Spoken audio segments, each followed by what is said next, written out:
Drive, the game in Florence.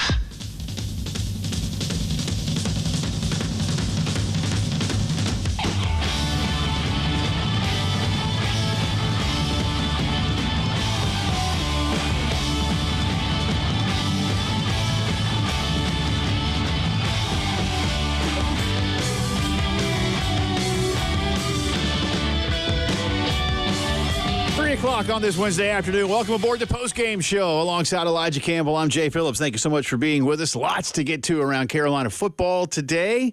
Eli Drinkwitz is mad at Mizzou fans. I don't know if mad's the right word. Challenges Mizzou fans? Yeah, I think, I get it. But this is, a lot of times these home openers against, lesser opponents just don't move the needle.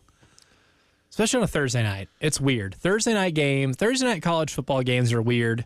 And unless you're in the MAC or a group of 5 school where you get to showcase your schools a little bit in your programs, then it's kind of lame. I don't want to watch the ACC on a Thursday night or an SEC No, game. I get it. And when you think about it, too, Columbia, Missouri is more of a legit college town. It's probably, I don't know for sure, but there's certainly there's Clemson and Auburn and Starkville, and then there's places like Gainesville and Athens. All are what you'd call college towns. But if you've been to Athens, you've been to Gainesville, they are far cry. Gainesville, Florida, is Manhattan compared to Clemson. And Athens is pretty big. Yeah, again, compared to as a town outside of the school. Como is kind of that way, and Mizzou's a big school, but the fan base doesn't live there. The fan base lives to the east and west in St. Louis and in Kansas City. But anyway, we'll get into a little bit of Eli. There's other news around Missouri football that we'll get to as part of the drive around the SEC. But we got a lot of Gamecocks today. We'll have a little bit more from Shane that we didn't get to yesterday in his weekly press conference. Several players spoke yesterday, including a couple of guys up front on the offensive line. So we'll touch on those guys. And then today, and Elijah has been very busy with this since they spoke, but both Dowell Loggins and Clayton White, offensive and defensive coordinators, spoke today for the first time in a couple of weeks. So both, I think, had some really good things to say about where the team is right now, at least each side of the ball is at this point in time. I think there are some of us, I'll raise my hand, that might also soon want to hear from Joe DeCamillis, because you've got a kicking battle going on with Mitch Jeter's departure to Notre Dame. I think it'll be the 6th-year kicker, Alex Herrera, who gets the nod. You pretty much know Kai Kroger's your punter, but who's going to return your kicks and punts, and especially your punts? Bill Gunner and I did our Cocktail Hour TV show this morning, and that was one of the things that came up for discussion with us, Elijah, is I'm not as I don't need to be worried about anything, but I'm not as focused on, concerned about whatever when it comes to kick return, because quite honestly, very rarely anymore is there a kick return. And I know you and I will begin to discuss more what the NFL is doing in the coming weeks with kick returns. I admitted to you either yesterday or the day before, I knew the NFL was doing a kickoff thing, like a change. I had just not thought about it, and I hate NFL preseason football. Even when the Broncos are on, I'll read about it on the Denver Post website. Too. Yeah, I know what I do for a living, and I like the sport just fine. Well, unless you cover it. But I just don't. That starved. But there's other stuff. If there's other things, I'm going to go, I might rather be out with the kids doing something, or I might rather watch a baseball game that's a real game, or a soccer game that's a real game, or go cut the grass because I need to cut the grass. I could use it as an excuse. And I'll admit, in my career, there have been times when I might have said, well, I really need to watch this for my job, when I probably didn't need to watch it right then. It was sorry, honey, you can't go to dinner. I have to watch the Panthers' third stringers tonight. It wasn't a lie, right? Like, I'm not lying. I could just probably watch some of these things on replay later. Yeah, you could watch the highlights later. But I don't want to watch. But I look, and again, to those who do, and I get it, that's perfectly fine. I just don't care enough about the NFL's preseason games.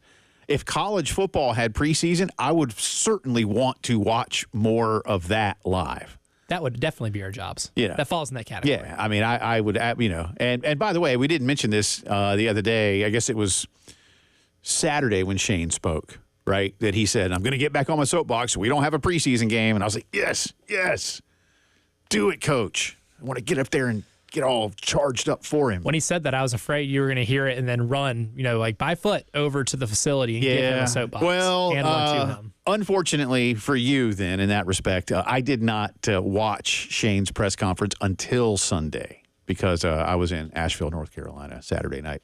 Probably about the time he was talking, I was probably at the Wicked Weed Funkatorium on South Slope. And not watching NFL preseason. I'm shocked. Oh. No, I was not. I was listening to some music. Yeah, some live music. And then we went to Chai Pani and had some really good Indian food. And that does sound good. Yeah, it's a fine establishment. But nevertheless, we'll get into a lot of Gamecock football for you. But the coordinators have spoken. The Braves won last night. Whit Merrifield took a little slam at the Phillies. I retweeted that. If you missed it, check it out on my Twitter feed, JPillows1075. But the Phillies, releasing Whit, a month ago, right? Give or take. Yeah, sounds about right. He started the year with them and did not finish it. So that's good. But the Braves did win last night. The Braves can still pitch. This is the fan in me talking right now. The Braves can still pitch. I told Elijah this yesterday. You got fan in me. It's a good Bob Dylan song. Yeah, you got the. Let's see, 2 more this week with the Phillies, and then 4 at their place next week. I will reserve, despite the kind of grief I might get from David Cloninger on this. I will reserve some level of fan hope that the Braves, using history as a guide, can catch the Phillies and win the East again. The Phillies have not been playing well the last month. The Braves really haven't either. But they're only 6 back. You win again tonight. You start making Philly think about a little something. Again, and the Braves can still pitch. That's the good news. The Braves can still they pitch really well, actually. Well, they're playing with house money right now. You can be as loose as you want. No one expects you to catch the Phillies. That's true. You're so banged up. You are gluing a roster together right now, but you have good pitching and you're playing with reckless abandon, which usually for a lot of teams carries them pretty far into the playoffs.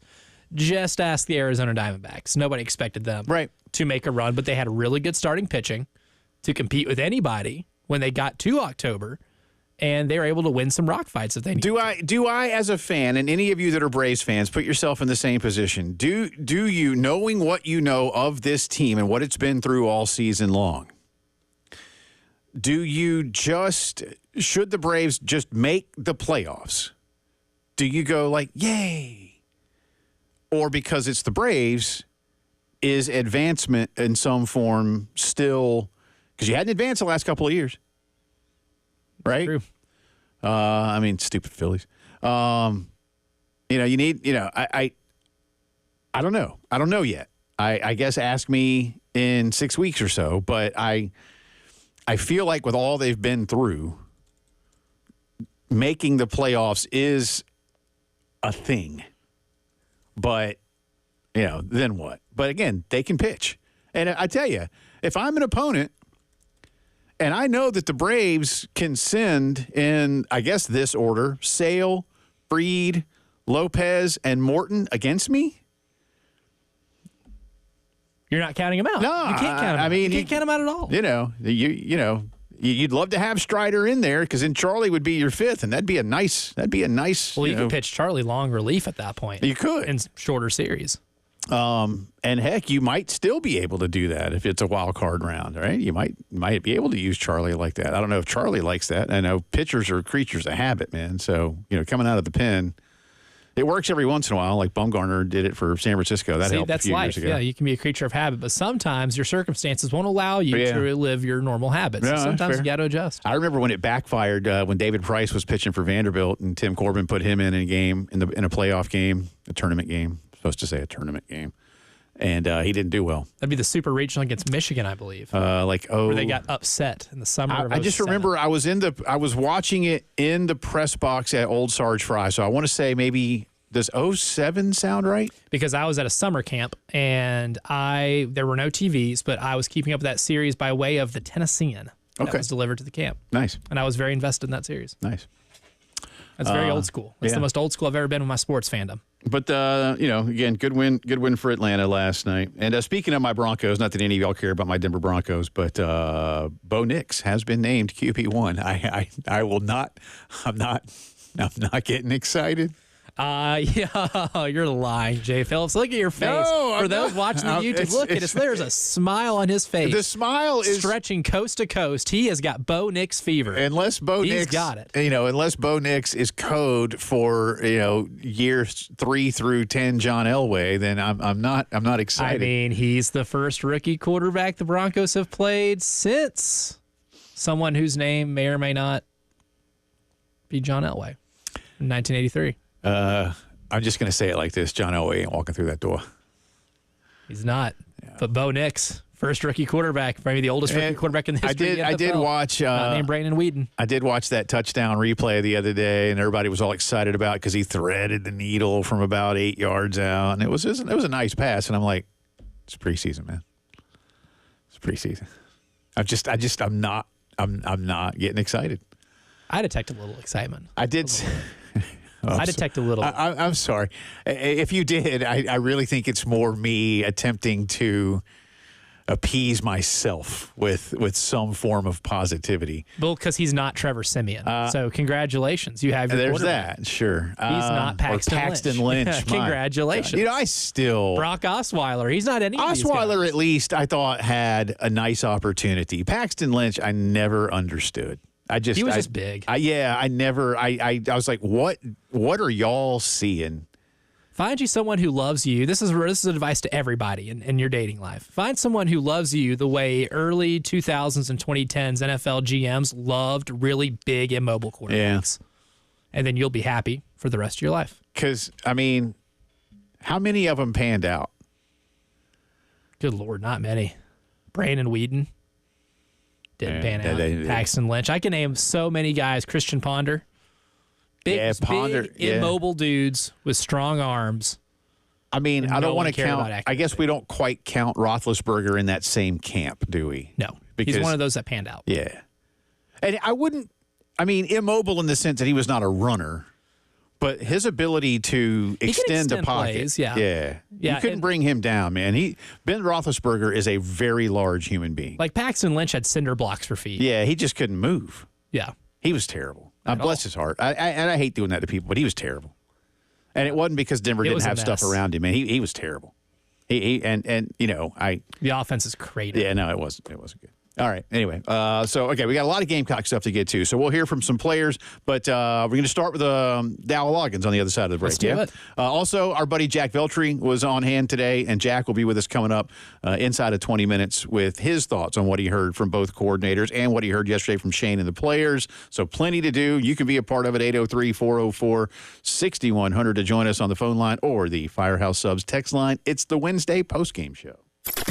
107.5 The Game. In Columbia. 100.5 The Game. In Florence. 100.3 The Game. In Myrtle Beach. The Game Network.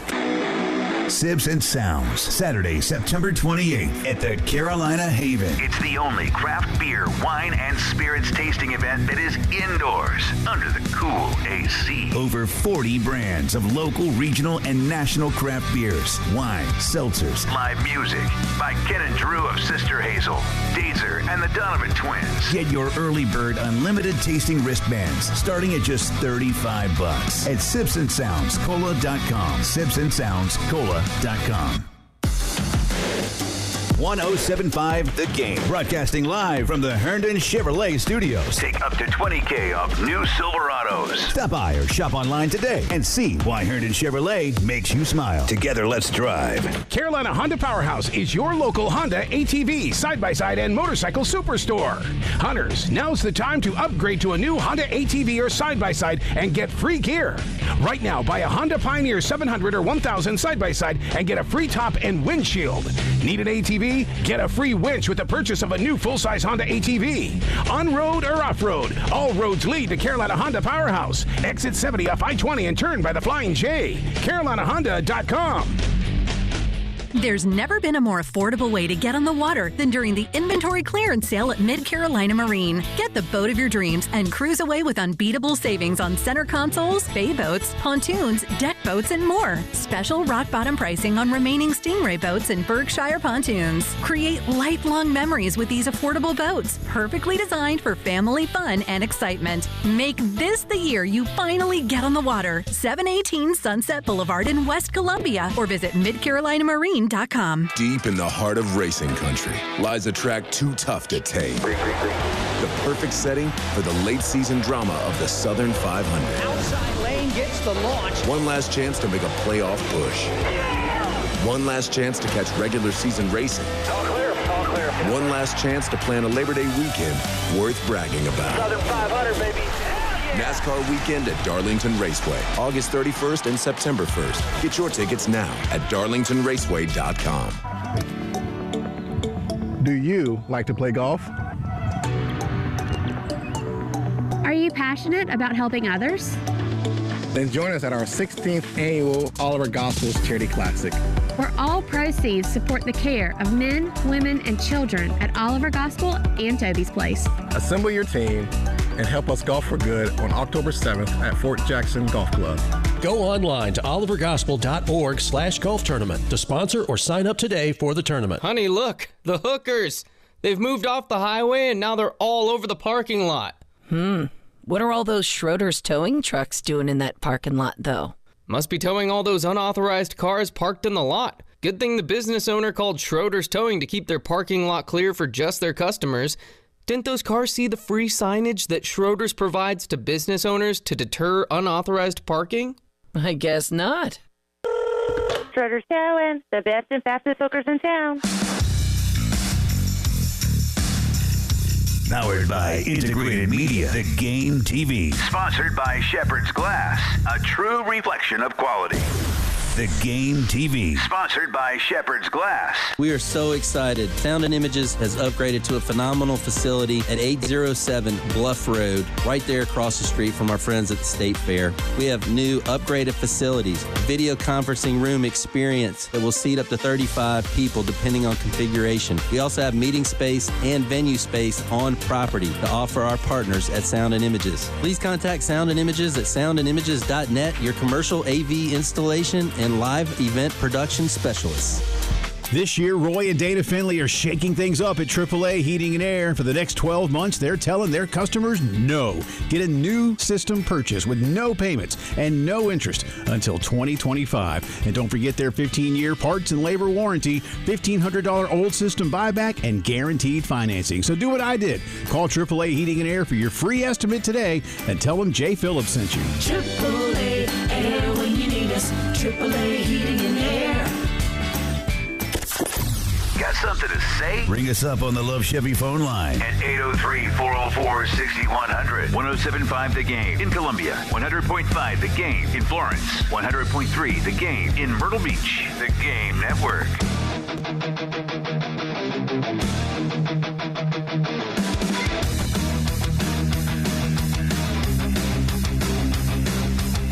The Postgame Show with Jay Phillips and Elijah Campbell. On your home of the Gamecocks in Columbia, 107.5 The Game. Also heard on 100.3 The Game in Myrtle Beach. And 100.5 The Game in Florence. We really comfortable, man. I feel like we got the best group. We got the best room, position room, coach on the staff, man. We have fun in that room. Even from me being the oldest, like I said, all the way down to Mike being the freshman. You know, me, Brady, Nick, Mo, Lucas, Connor. We all have fun in there, man. We just feed off one another and we push each other every day. Good stuff from Gamecock tight end Josh Simon, Western Kentucky transfer in his 6th year of college football, but a guy who grew up right down the road, over that way. That way. You brought your compass to work today? Yeah, it's that way. It's that way. Yep. Okay. I'll take your word for it. I did not bring my compass. I don't need a compass, man. I know where I am. The good news of downtown Columbia especially, everything is lined up straight like east, west, north, south. So I know the river is west. I know that Dalzell is back over that way towards the south. I guess that's east, not really southeast, east-ish. You've mastered your cardinal direction. Thank you. I don't know what that means. Cardinals just fly where they want to, man. Right? No, that's just the direction where Busch Stadium is. So when someone asks you if you know your cardinal direction, it's just if you know how to get to Busch Stadium in St. Louis. Speaking of which, real quick, we didn't play this yesterday. Or wait, is this on today's list? Where's today's list? Dennis Allen. Okay. Oh. Will you play that real quick? Dennis Allen not knowing what a metaphor is? Yeah, Tyler has this. This is the last, usually the last one on Tyler's list in the morning is just like, what we call a kicker. Like just something It's a fun funny. one. Yeah. All right, so this is the Saints head coach. Yeah, I'm gonna leave the metaphors to you guys. Thanks. All right, but what is a metaphor? What's that? What is a metaphor? Like, what's the official definition of metaphor? A metaphor is like using something as comparison as like an example, right? Okay. All right. I got it. That's great.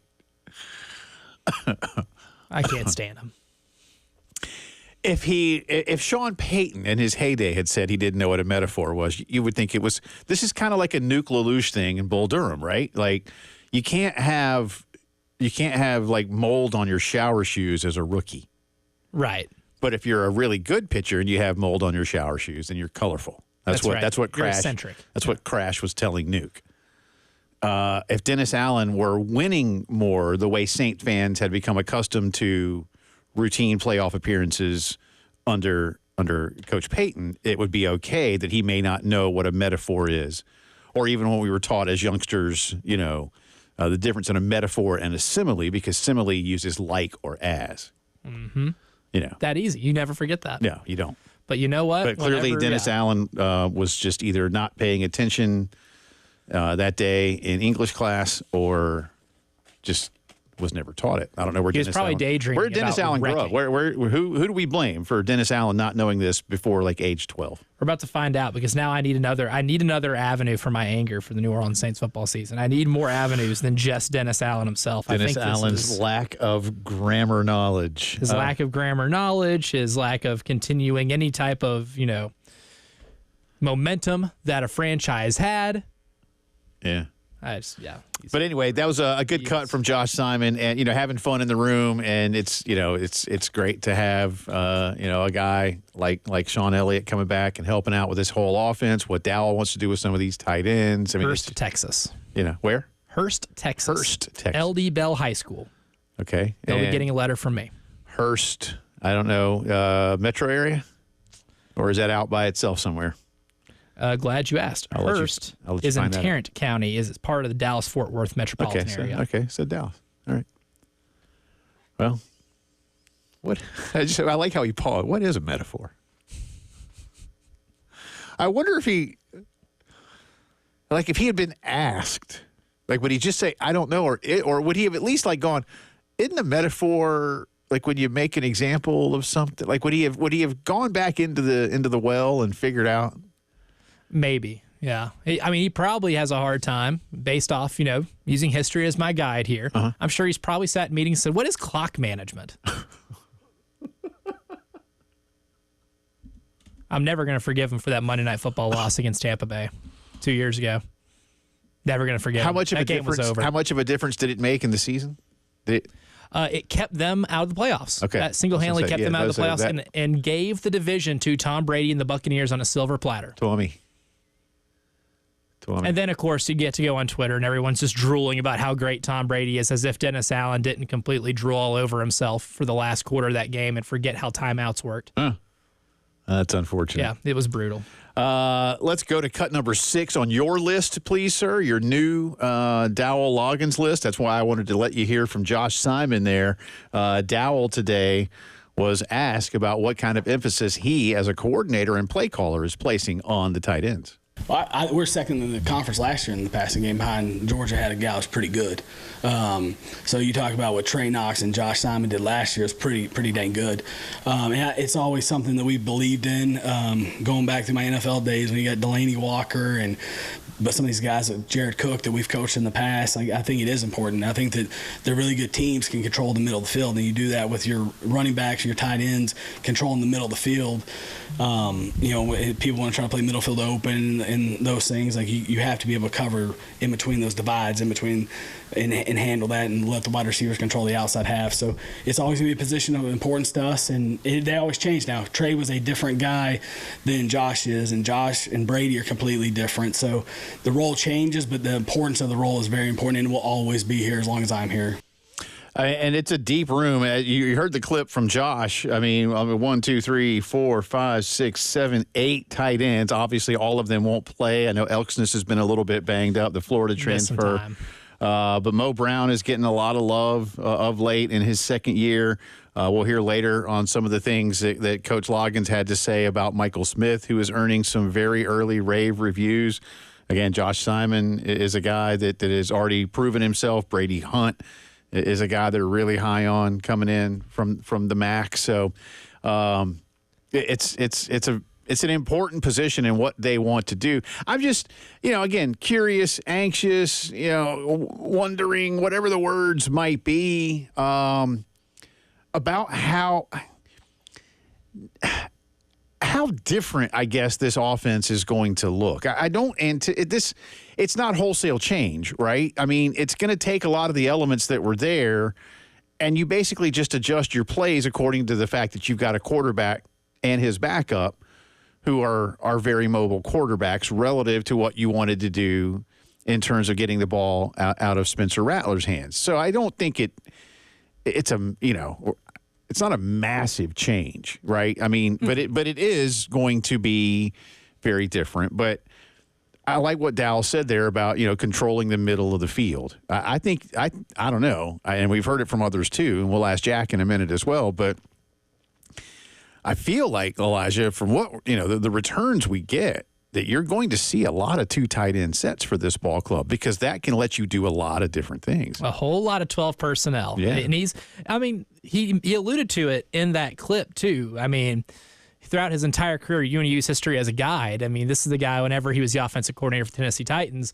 they loved to feed Delanie Walker. Delanie Walker's best years would have been around that time he was the OC and a little bit afterwards. He knows how to identify really good tight end talent and utilize them really well. Jared Cook, South Carolina great. Jared Cook, when he got to play in Tennessee, was heavily featured in those offenses whenever he was on the staff in Nashville. And when you look at just like the job he had last before this, he was a tight ends coach at Arkansas. Right. And Trey Knox was heavily featured his last year in Fayetteville. And this past year, he was one of the top target getters on this offense with being a tight end. So this is one of those things that I think he, by default, loves to use because of the flexibility, the middle of the field, because of the way a really good pass-catching tight end causes mismatch problems, especially when you run into a couple teams that you're going to see this year that might have linebackers who can't cover well. LSU. You might see a lot of South Carolina tight end action in those type of games, and just because if we just look back at what Dowell Loggins has done in his career, a lot of good 12 personnel, a lot of utilization of blocking and pass-catching tight ends. And I think with the group they have this year, it probably is a little deeper, I think you could say, than last year. Last year, I think you're pretty top-heavy with Knox and Simon, but I know they are very, very high on Michael Smith, and we're going to get to him later on in the show because there was a really cool story that he did tell at one point that I think is a good reflection on what they think they have at the third spot in that tight end. Yeah, no, I agree with you on that one. We'll come back on the other side of the break. Our buddy Jack Veltri on the beat for Gamecock Central will join us with his take on these press conferences the last couple of days. Players, head coach, coordinators, a lot to do as we get closer and closer to the kickoff of the Carolina football season. This is the Wednesday Postgame Show. The Game Network in Columbia. 107.5 The Game. In Florence. 100.5 The Game. In Myrtle Beach. 100.3 The Game. Ever been on this date? You're a good-looking man. Thank you. Very pretty. Real soft, delicate features. They're real feminine. And thought, man, I'd rather be listening to the game right now. Welcome in to the afternoon show. Alongside Elijah Campbell, I'm Jay Phillips. Well, just go to iTunes or Google Play and download the Game app. Sure, you may no longer be with that person anymore, but you'll never be without the game again. Bill Gunner for Corley Pool Solutions, where they know routine pool maintenance is critical to the daily operation of your pool and long-term operation of your pool systems and components. And with Corley Pool Solutions, you need to go ahead and line up your summer maintenance today to get yourself ready for using it all summer long. 803-445-8109. They have flat rate pricing, including all of the chemicals. You know what you're paying for. Call Corley Pool Solutions today. 803-445-8109. It's time for the Gamecock football back-to-school promotion. Now through Saturday, you can purchase tickets for the football games against Old Dominion or Missouri for only $24. You heard right. Gamecock football tickets for only $24. Visit GamecocksOnline.com to take advantage of this offer. But act quick. The $24 tickets are only available through Saturday.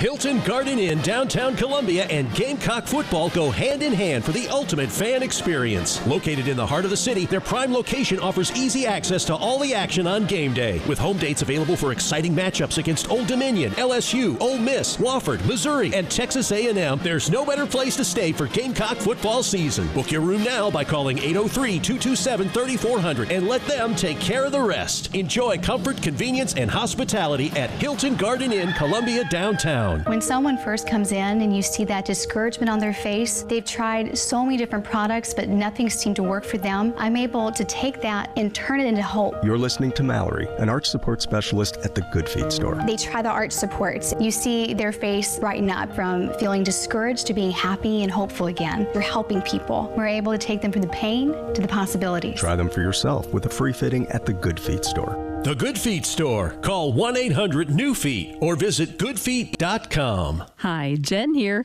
Did you know you could earn up to 4.59% annual percentage yield with All South Federal Credit Union's premium checking account? That's 30 times more than the national average interest checking rate, which means more money in your bank account each month. Plus, they have 23 locations right here in the Midlands. Open an account online at allsouth.org. or visit an All South location today to start earning more. All South is federally insured by the NCUA. Call Lawyer Lisa. Experience the difference with Lawyer Lisa.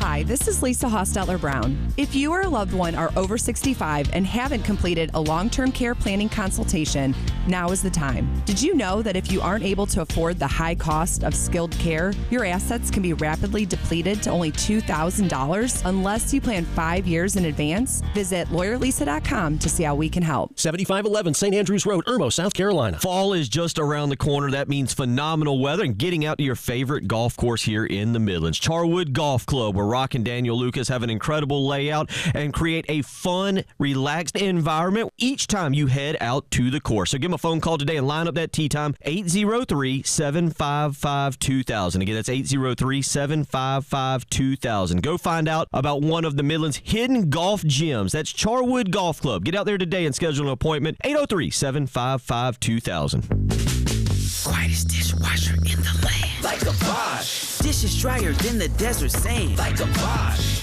Wash the dishes like a Bosch. Clean like a Bosch. Check out the selection of Bosch dishwashers at the Nest in the Vista. When you have sports mixed with your pop culture, along with humor and celebrity interviews, your earbuds are enjoying The Rich Eisen Show. Jerry Jones, when he said we're going all in, I thought Derrick Henry's going to be out there. Go get a couple of free agents, add them to the Cowboys. And instead, as we all know, they didn't do very much in free agency at all. What a difference we'd be talking about the Dallas Cowboy chances of winning it all this year if that guy was there. Who may not have wanted to go to Dallas. I don't know about that. Why wouldn't you want to do that? Ravens are a little bit better of a football team, maybe? Search for The Rich Eisen Show on YouTube or wherever you listen. What you're talking about. Sponsored by Love Chevrolet on the Game Network. Talking Gamecock football on this Wednesday afternoon. Welcome back in. It's the Postgame Show. Jay and Elijah with you. I want to say this time a week ago, our guy Jack Veltri was sitting right there. Right there, while Elijah was sitting on a beach earning 20%. That's right. It's a diehard last. But you don't like diehard like I do you? I am not a diehard for diehard like you are. Should be. But I am a diehard for being on the beach. So yeah, I hear you. That I was. It was fantastic. Well, none of us are on a beach right now. Jack and Elijah have been in the media room the last couple of days watching Gamecock football coaches talk. Always great to have Jack on the airwaves. How are you, sir? I'm doing good, guys. Thank you for having me on. It's Elijah. Welcome back. I hope I did a decent enough job filling your role last week with Jay. I did a fine job. Nothing burned down, and that's really my barometer for how success whenever somebody's gone. So like nothing burned down. That's what I tell my children. Unless you're on fire or bleeding, if I'm not there, don't call me. You should be fine. That's good advice, you kids. Remember that. That's right. It's just when someone's gone on vacation, it better be an emergency. That's right. Jack, we heard from let's kind of go from today backward a little bit with you in terms of what you've covered the last couple of days. We've heard from the coordinators now for the first time in a couple of weeks since the scrimmages, so we got a lot more insight from them. Anything really pop from either Dowell or Clayton today that made you go, oh, okay, I'm glad I heard that? Yeah, I think I'll go with the Owl first. I think one thing that, in hindsight, it's not really much of a surprise, but he did say that he expects South Carolina's wide receiver room to be a lot more by committee this year. And I just actually wrote a story on GamecockCentral.com about this. But basically, I mean, obviously, they're losing Xavier Legette, who was their leading receiver last year by a wide margin. He's off in the NFL to Panthers. And you're also without Trey Knox and Amarian Brown this year. You're next to top targets from last year. So there's a lot of production to be replaced from last season. And there's not truly a number one guy in this receiver room, as we know. And because of that, it's going to be a lot of sharing reps and sharing targets. And until someone really stands out amongst the others in that receiver room, I feel like it's going to be a lot of, like I said, shared reps and stuff. From the defensive perspective, one thing with Clayton White, he did say that, helmet communication is one of the big changes for college football this year. He's been using that every day for the last 2.5 weeks in fall camp, and he's been kind of trying to figure out who on the player end will be the guy to relay whatever signals and defensive calls that Clayton wants to make from the sideline. And he hasn't come down to a true guy for that yet, but it's been a different guy each day and rotating. But I have to imagine it'll be one of the veterans probably in the secondary if I had to guess, but we'll have to see how that ends up shaking out. And going back to the offensive side of the ball, I think we did kind of get that theme that no one's really separated themselves in the wide receiver room, but Dowell talked on multiple occasions about how he emphasizes tight ends in his offense. And you go back and look at Dowell Loggins' career, even go back to his time as an offensive coordinator for the Tennessee Titans, where Delaney Walker had some of his best years. He's always utilized tight ends really well in his offenses. It's been one of his, trademarks. But with a lack of receiver emerging as a number one target, how much do you expect Josh Simon's role to increase from what we saw of him last year, where we saw a lot of flashes, to where now he's one of the more seasoned pass catchers on this entire offense? Yeah, tight ends are still going to be a major focal point of this offense. Dowell made that abundantly clear. And, I mean, when you look at the fact that South Carolina, like we said, doesn't have a true number one like they did with Xavier Legette last year, it makes all the sense in the world that South Carolina would be reliant on its tight ends. And it's not just Josh Simon, who I fully expect to have a nice season after last year. I mean, he's now a year into this offense. He knows what to expect playing in the SEC, and there's no more Trey Knox, so that's only going to help him as he's now the leading tight end in that room.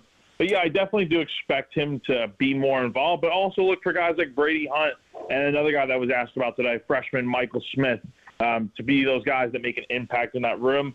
But I do feel like at some point, I'm not saying tight ends will be the leading receivers and targets in that room, but it wouldn't surprise me if we see maybe Brady Hunt and Josh Simon right in the mix for the top 2 to 3 targets when it's all said and done by the end of the year. Talking to our buddy Jack Veltri on the beat for Gamecock Central, the coordinators for the Gamecock football team speaking a couple of hours ago. Let's go to Clayton White, who was asked. Well, he's asked a lot of things, Jack, but one of them was about the extra bodies they've got, and he threw in one of the the hockey line, statements that Coach Beamer had a couple of weeks ago. There seems to be, at least for now, some genuine encouragement on the number of bodies they can put out there relative to what this program has been through the last couple of years. It definitely seems like that's been the buzzword all camp is depth and how much South Carolina has of it, and specifically on that defensive line with the front seven. They have a lot of guys that can go in and out, and that kind of seems like that's going to be the case for Clayton White this year. And what he kind of said about that was the fact that, they're able to get fresh bodies in there, and they're able to rotate. And because of that, it allows for him to mix up the play calling a little bit because you have guys in there that, maybe you're rotating you have Tonka Hemingway and Boogie Huntley in there to start, but then you rotate a guy in like TJ Sanders, Nick Barrett, and DeAndre Jules, something like that. Because of that, you're going to be able to call different plays and run different things at the offensive line, which he noted doesn't really change all that much. So it creates different looks, and I think we'll see how it plays out, but it seems like as long as South Carolina stays healthy, they should be able to really mix it up defensively, and I think that's going to probably create some issues for the offenses that they go against, depending on the week. And yesterday, Shane Beamer made the news of, coronating Lenora Sellers as the starter going into week one. Dowell kind of elaborated on Lenoris's 14 practices kind of leading up to that decision. And I thought one of the more fascinating things was when asked about how he's handled the competition, he admitted that Lenoris knew that he was in the pole position going into these preseason practices here in August, and he didn't relinquish that. But knowing that Lenoris played with the knowledge that he is in the lead for this job, now that he's been able to establish himself as the starter, what do you think that tells you about not just Lenoris's ability, but his mental aspect and what he can do even when knowing he's got to defend his position as the number one quarterback on this team? Yeah, I think the whole way, the way South Carolina handled this entire situation was very smart, in my opinion, just because think this way. I think everyone on the outside knew from the moment last season ended, Lenora Sellers was eventually going to be the guy at quarterback. I think it's probably one of the worst kept secrets in the world.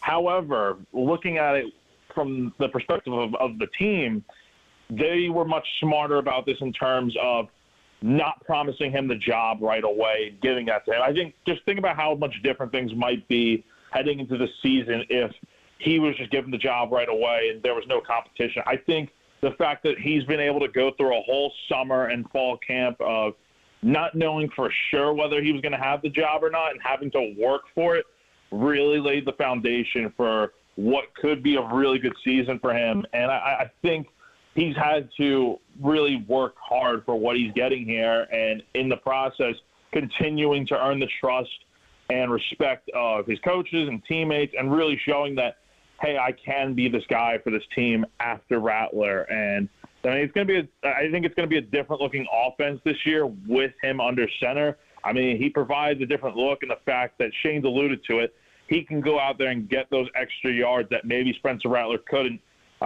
despite, there's not that much of a difference in terms of mobility, I don't think. But I think Lenoris, with his big body and stuff, can definitely present some different looks. So it's going to be interesting to see how it all shakes out. But you got to give a lot of credit to Carolina for the way they've handled this and not giving him the job right away. Jack, last thing for you today.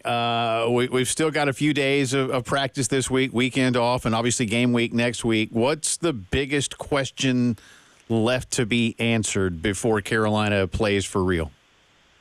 I think it's just, if I have to really, it's hard to pinpoint it down to one thing, but if I have to, I would say just kind of making sure you have everything you need figured out. And that means, what's your starting five going to look like on the offensive line?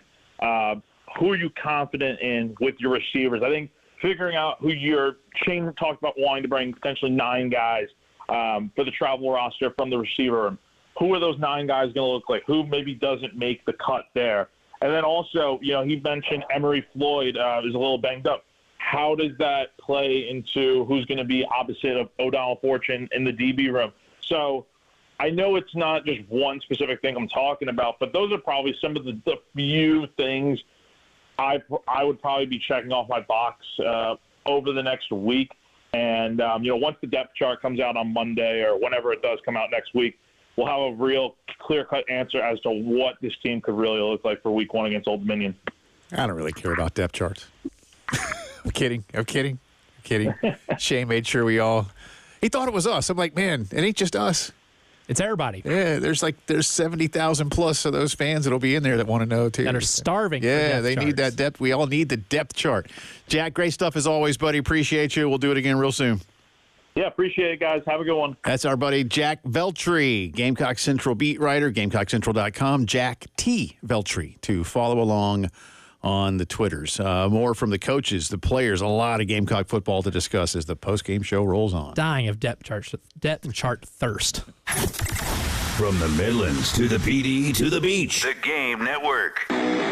Sibs and Sounds, Saturday, September 28th at the Carolina Haven. It's the only craft beer, wine, and spirits tasting event that is indoors under the cool AC. Over 40 brands of local, regional, and national craft beers, wine, seltzers. Live music by Ken and Drew of Sister Hazel, Dazer, and the Donovan Twins. Get your early bird unlimited tasting wristbands starting at just $35 at sibsandsoundscola.com. sibsandsoundscola.com.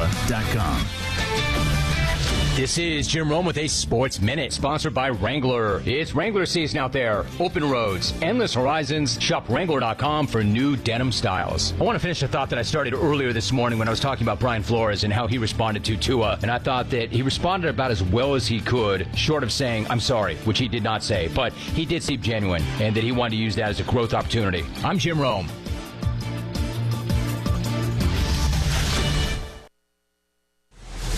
Guess what, people? Wendy's has new saucy nugs. You heard me. Wendy's nugs now come in 7 saucy flavors. Buffalo, honey barbecue, garlic parm, spicy ghost pepper. You can literally hear your taste buds after every bite. I'm serious. Listen to mine. Okay, that's just me playing with sound effects, but you got the idea. For a whole new way to nug, gotta be Wendy's. At participating U.S. Wendy's. Lowe's knows our great paint savings mean you can get the colors you want at prices you'll love. Right now, get 20% off 1-gallon cans and 5-gallon pails of Valspar Defense paint or Cabot Stain.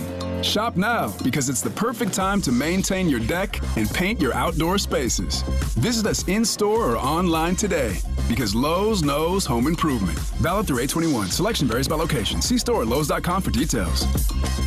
It's time for mortgage protection with Preston and your top broker, Benji Getsy from Buford Lending. Rates continue to fall. Hey, Benji, give us this week's mortgage minute. Excellent rates across the board and the best rates of 2024.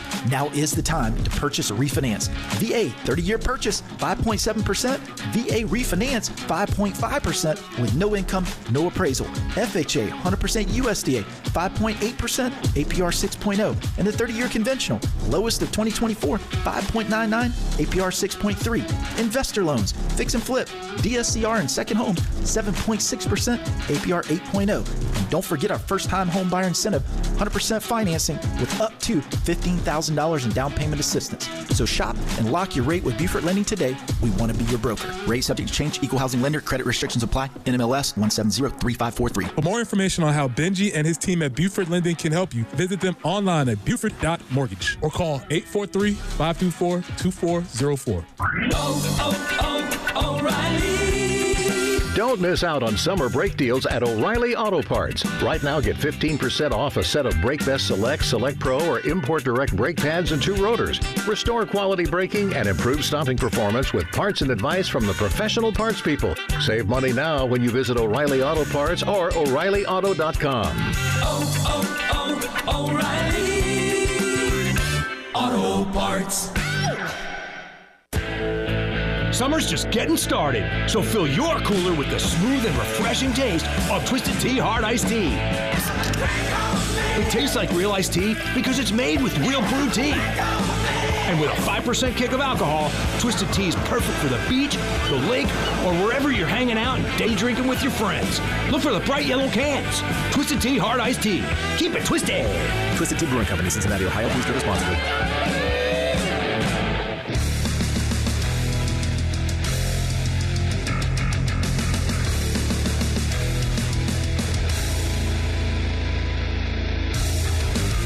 Postgame Show with Jay Phillips and Elijah Campbell on your home of the Gamecocks in Columbia, 107.5 The Game. Also heard on 100.3 The Game in Myrtle Beach. And 100.5 The Game in Florence.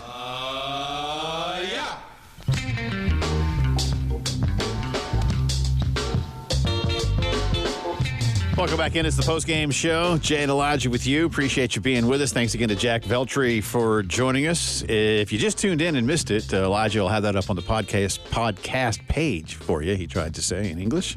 Neither of us are doing words well today. Coming up in just a little bit.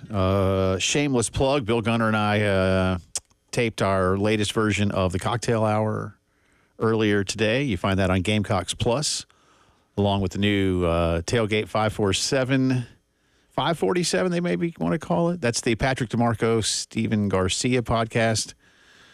Coach Spurrier is this week's guest. So that's out there. I'm sure they're going to get into some very interesting topics there. There's some lovely walks down memory lane and fun ones. There's a new film room session with Clayton White and Debo Williams. So there's a lot of good stuff on Gamecock Plus. Hope you're checking it out. And thanks again to head volleyball coach Tom Mendoza for stopping by. So that'll all be on our... Well, not Garcia and DeMarco. We'll probably try to get those dudes on an episode of ours, do a little crossover thing at some point this year. But that's up to Dakota Watson, our director, Pulling not us. Strings. Yeah, I'm just, I just show up, man. You just do as you're told. It's you're a good role follower. It's Dakota's world, and I'm just living in it. Also want to remind you, tomorrow in the 5 o'clock hour, very, very excited are Elijah and I. Seth Rose is going to join us here in studio. Seth is a former tennis All-American at Carolina. He currently is in charge of the Letterman's Association. And tomorrow in the 5, we will be announcing the brand new inductees for the South Carolina Gamecocks Athletic Hall of Fame. I do not at this point still, and I asked to not be told until sometime tomorrow. I wanted to keep it. I want to, I'll know before, I don't want Seth to just drop it on me because I don't want to go and do that and fall over or something. You don't want to faint in front of him. I don't think I would anyway, but you never know, man. You never know. You never know. Are you a good secret keeper? I think so. It depends, depends on how much money people got. We can be bought. Yes. I'm a capitalist. That's right. and my knowledge is capital. So there's that. But so that'll be tomorrow. Looking forward to it. But Seth will be in here live with you and me. And if I'm not mistaken, we'll be the first ones to be letting this cat out of the bag, if you will. So that's going to be kind of cool. That's exciting. Yeah. This is exclusive news. You'll get here first. Good stuff. That'll be coming up on tomorrow's program. And our buddy Mitch Light, college football and college baseball, but college football now because baseball season's over. It ended, yeah. But Mitch covers college football, primarily the Southeastern Conference for The Athletic, and he will be with us tomorrow in the 3 o'clock hour. Did Athlon for many, many years, for those who ever bought the old Athlon names. Oh, yeah, man. Before I knew who Phil Steele was, it was the Athlon and the Street and Smiths that I most anticipated. Yep. Interesting. Yep. I was an Athlon kid. I had Athlon every year. And actually, the last time I was at my dad's house, we were digging through some old magazines, my magazine collection. There was definitely a 2007 Athlon version, which was, of course, for those who remember, the craziest year in the history of college football. And it is fun to go back and look at, who's coaching where, and specifically the Michigan page, where they definitely penciled in, or put it basically in pen, a win against Appalachian State. Because they would do the season preview, they'd predict, they'd tell you what are the gimme games and what's the toss-up, and they wouldn't give you a win or loss, but they would say, toss-up. And a very confident W next to Appalachian State. And it's fun to go back and look at that and be like, not so fast, my friends. Not at all. I love that win. It is also maybe one of the finest, and I use that loosely, examples of the college radio color analyst just stepping all over his play-by-play guy. as that. For the blocked field goal. Yep. Yeah. Oh God, yeah. Just no one at booth. That dude was excited, man. Yeah, he was. I'll give it. I'm not really here to dog him, but I was like, dude, you got to let we need to know it's radio. Because they play it over the TV, over the video, so it's fine, right? But I felt bad for those people back in Boone or wherever that were listening to that. Like, I don't know what's happening. All I hear is a guy screaming, and they're just so confused. First game ever on the Big Ten Network. Yeah, that's a big deal. That was a good one.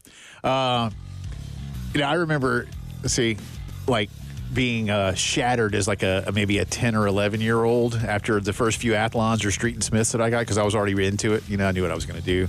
Going to another market and realizing, wait, there's not a Gamecock on the cover. That's a North Carolina Tar Heel, or that's a Georgia Bulldog. And then finding out, that's how they do it, because they sell a lot more that way. And I was like, one of those first real gut punches into, again, capitalism. Hour 2 coming up. You're not special.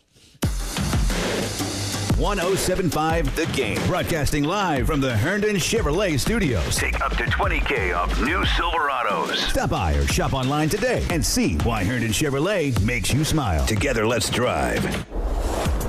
Football season is nearly here, y'all. Summer's still hot, I know, although it's very nice this week, isn't it? Maybe you could be sitting outside watching football if you had an outdoor home theater system installed by my good friends at Integrated Media. From amazing Sony and Samsung HD TVs to full home surround sound, Sonos wireless speakers, Wi-Fi that works everywhere, especially when you're streaming your entertainment these days, you need to call Integrated Media now. 803-948-8327. They come to you. They walk around with you. They ask questions about your viewing habits and where you want things to make sure you get the most optimized viewing experience. And again, you want it outdoors. They got equipment that's made to be out there all the time. Enjoy the weather. Enjoy the game. Enjoy the family, all while you're grilling and just hanging out. 803-948-8327. I love them. Can't imagine my life without them. You'll feel the same way when you work with Integrated Media. Hi, Jen here. Did you know you could earn up to 4.59% annual percentage yield with All South Federal Credit Union's premium checking account? That's 30 times more than the national average interest checking rate, which means more money in your bank account each month. Plus, they have 23 locations right here in the Midlands. Open an account online at allsouth.org or visit an All South location today to start earning more. All South is federally insured by the NCUA. It's time for the Gamecock football back-to-school promotion. Now through Saturday, you can purchase tickets for the Gamecocks against Old Dominion or Missouri for only $24. Visit GamecocksOnline.com to take advantage of this offer. There's never been a more affordable way to get on the water than during the inventory clearance sale at Mid-Carolina Marine. Get the boat of your dreams and cruise away with unbeatable savings on center consoles, bay boats, pontoons, deck boats, and more. Special rock bottom pricing on remaining Stingray boats and Berkshire pontoons. Create lifelong memories with these affordable boats, perfectly designed for family fun and excitement. Make this the year you finally get on the water. 718 Sunset Boulevard in West Columbia, or visit midcarolinamarine.com. Hey, Columbia, Scott here with Traditions Fine Jewelers, telling you about the diamond buying difference when you purchase a diamond from us. No matter if you're looking at mined diamonds or lab-grown diamonds, at Traditions Fine Jewelers, we have a huge selection of both, and which you choose is up to you, but either way, you always get trade-in value of the diamond solitaire you purchase. When you spend over $1,500, you'll get a limited lifetime warranty when you get your ring checked every 6 months. Traditions has an in-house jeweler with over 30 years experience to take care of your every need. Ring sizing, stone setting, or if you just want to come by and get your ring cleaned. At Traditions Fine Jewelers, we have hundreds of mountings to see, touch, and feel, and to try on, or we can special order or custom create the perfect engagement ring for you. Traditions Fine Jewelers, 5134 Sunset in Lexington, or in the Village at Sandhills. Traditions Fine Jewelers, where the Midlands get engaged.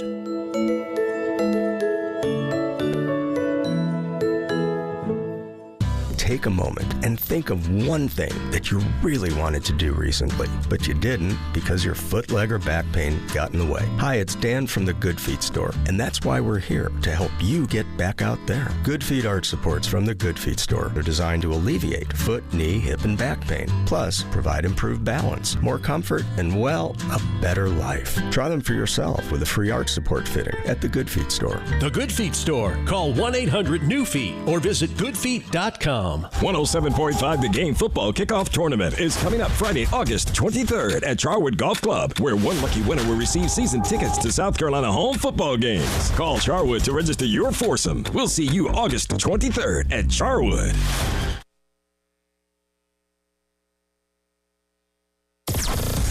WNKT FM, Eastover, Columbia. The home of the national champion, Gamecocks women's basketball team. Congrats, y'all. A Cumulus media station. The Postgame Show with Jay Phillips and Elijah Campbell. On your home of the Gamecocks in Columbia, 107.5 The Game. Also heard on 100.3 The Game in Myrtle Beach and 100.5 The Game in Florence.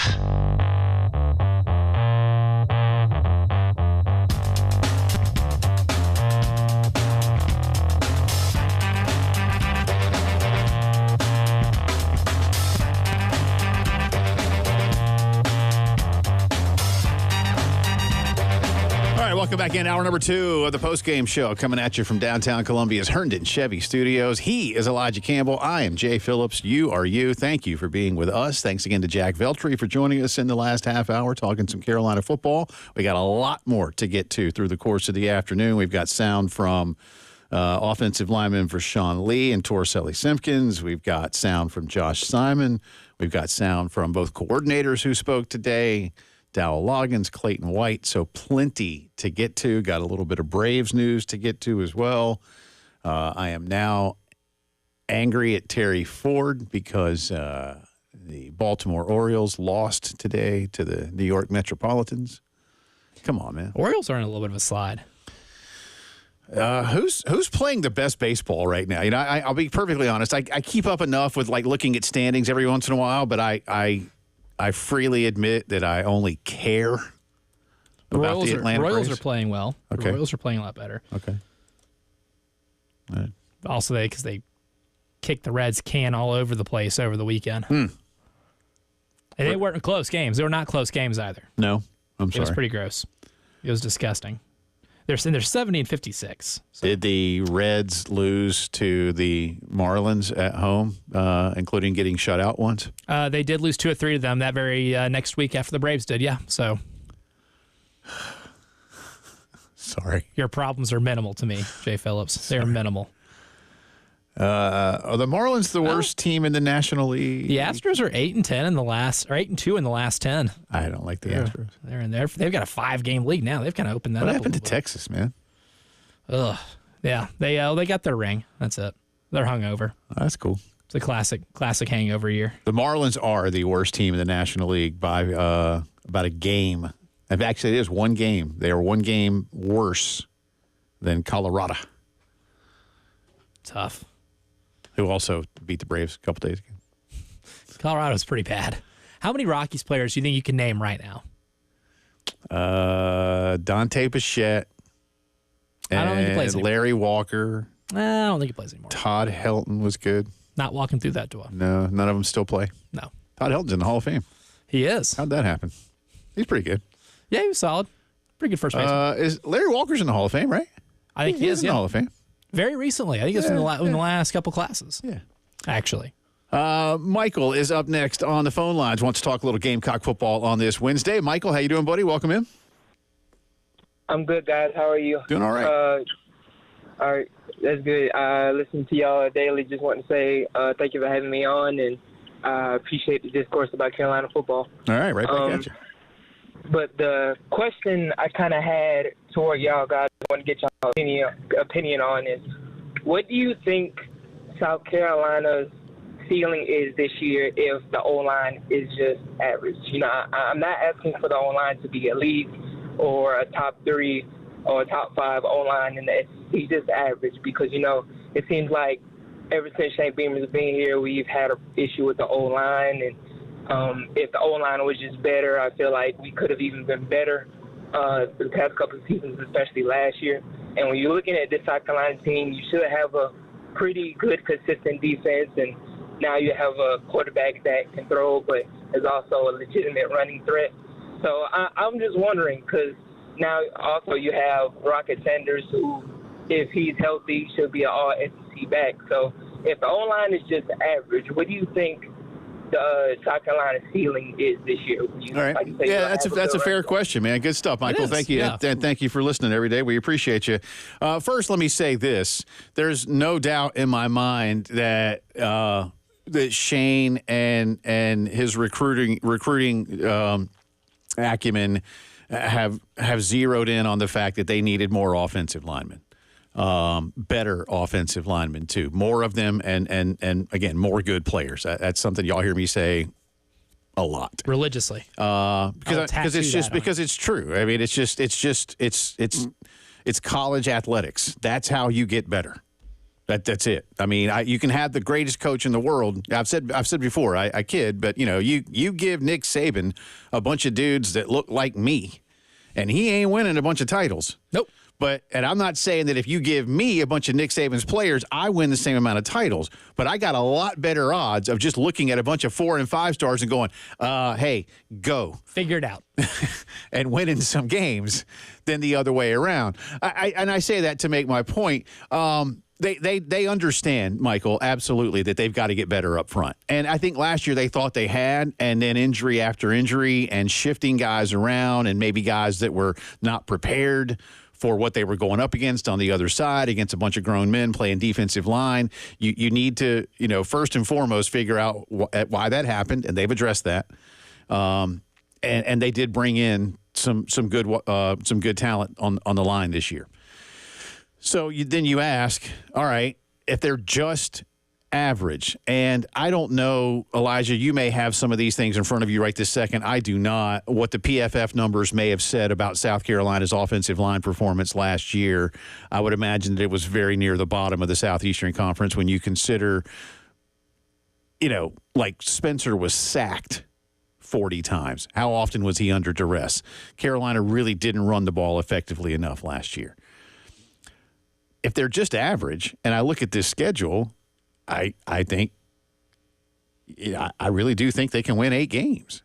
Yeah, and you might have a chance in a couple of more if they're just average. If they could really get good, who knows? I mean, look, LSU's more talented than you, but they come here early.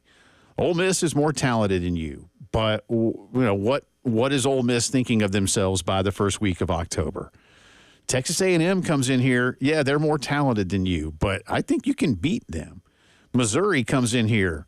I think they're more talented than you offensively. They're certainly more experienced, but by the time you see them in November, I don't know that Missouri should strike fear the way fear may be struck by going to Tuscaloosa. No. Or going to Norman. And I know you don't go to Athens this year or something like that, or even going to Clemson. Not that any of these games should strike fear in you. So, I realize I am maybe in the minority of people that follow this sport for a living when it comes to my takes on Mississippi and Missouri. I'm not saying they stink. I'm just saying I really need to see it. And I'm higher on Ole Miss than I am on Mizzou. Sorry, Eli. And maybe I shouldn't be. I don't know yet. I also wonder if both those head coaches are going to be in their respective jobs next season. But that's another story for another day. I think this team, if this offensive line play could come around to what they would like it to be in a reasonable sense, which I think is what he's asking. Yeah. I think they can win 8 football games. Or they could at least be a top half of the SEC in rush offense. Because, here's the thing, too. You asked about the PFF grades, and yes, you were correct. I do have them in front of me. Pass block grade of all 133 teams in FBS football finished 106. Run block, 121. It was really, really bad. It was bad, and the health has a lot to do with that. When there's do we no call continuity, average between? I mean, let's get some parameters between 50 and 70. Is that what we're looking at?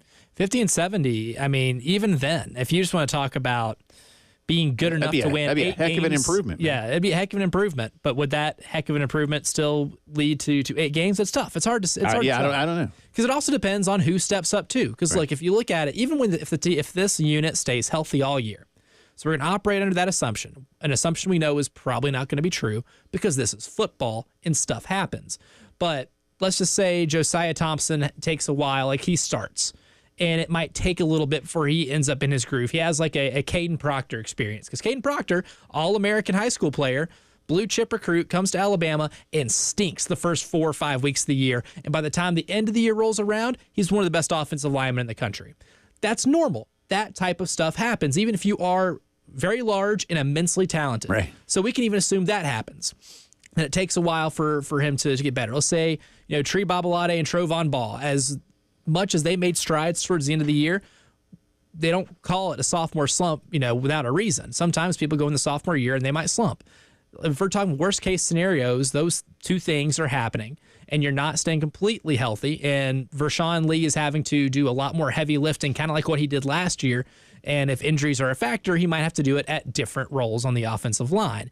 I think you're looking at something where you might rank, 90 in run block or pass block and maybe 106 in run block, which would be an improvement, yes, but would it be enough to win 8 games?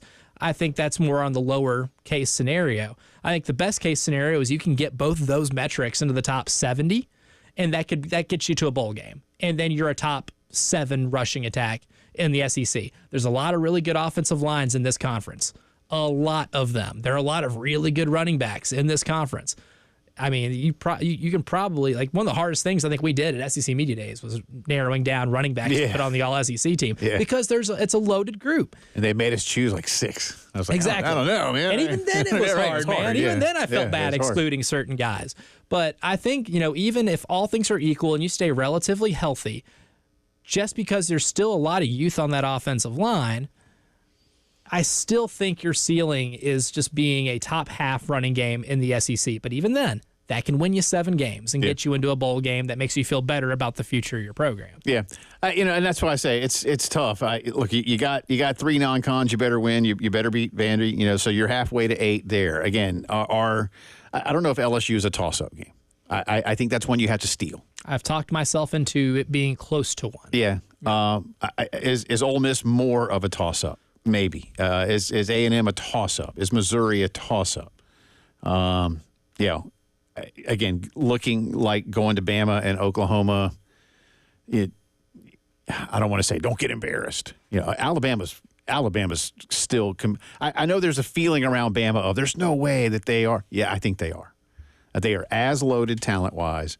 They've got a coach who seemingly has just forgotten how to lose games for the most part, which is great. Yeah, that's a good quality to have in a coach. Yeah, just winning everywhere you go. And again, I'm not a guy, when I look at Oklahoma, like I say, I feel like I'm somehow, it's Oklahoma, but somehow I feel like I'm in the minority with people who just think, well, I don't think Oklahoma can play in the SEC.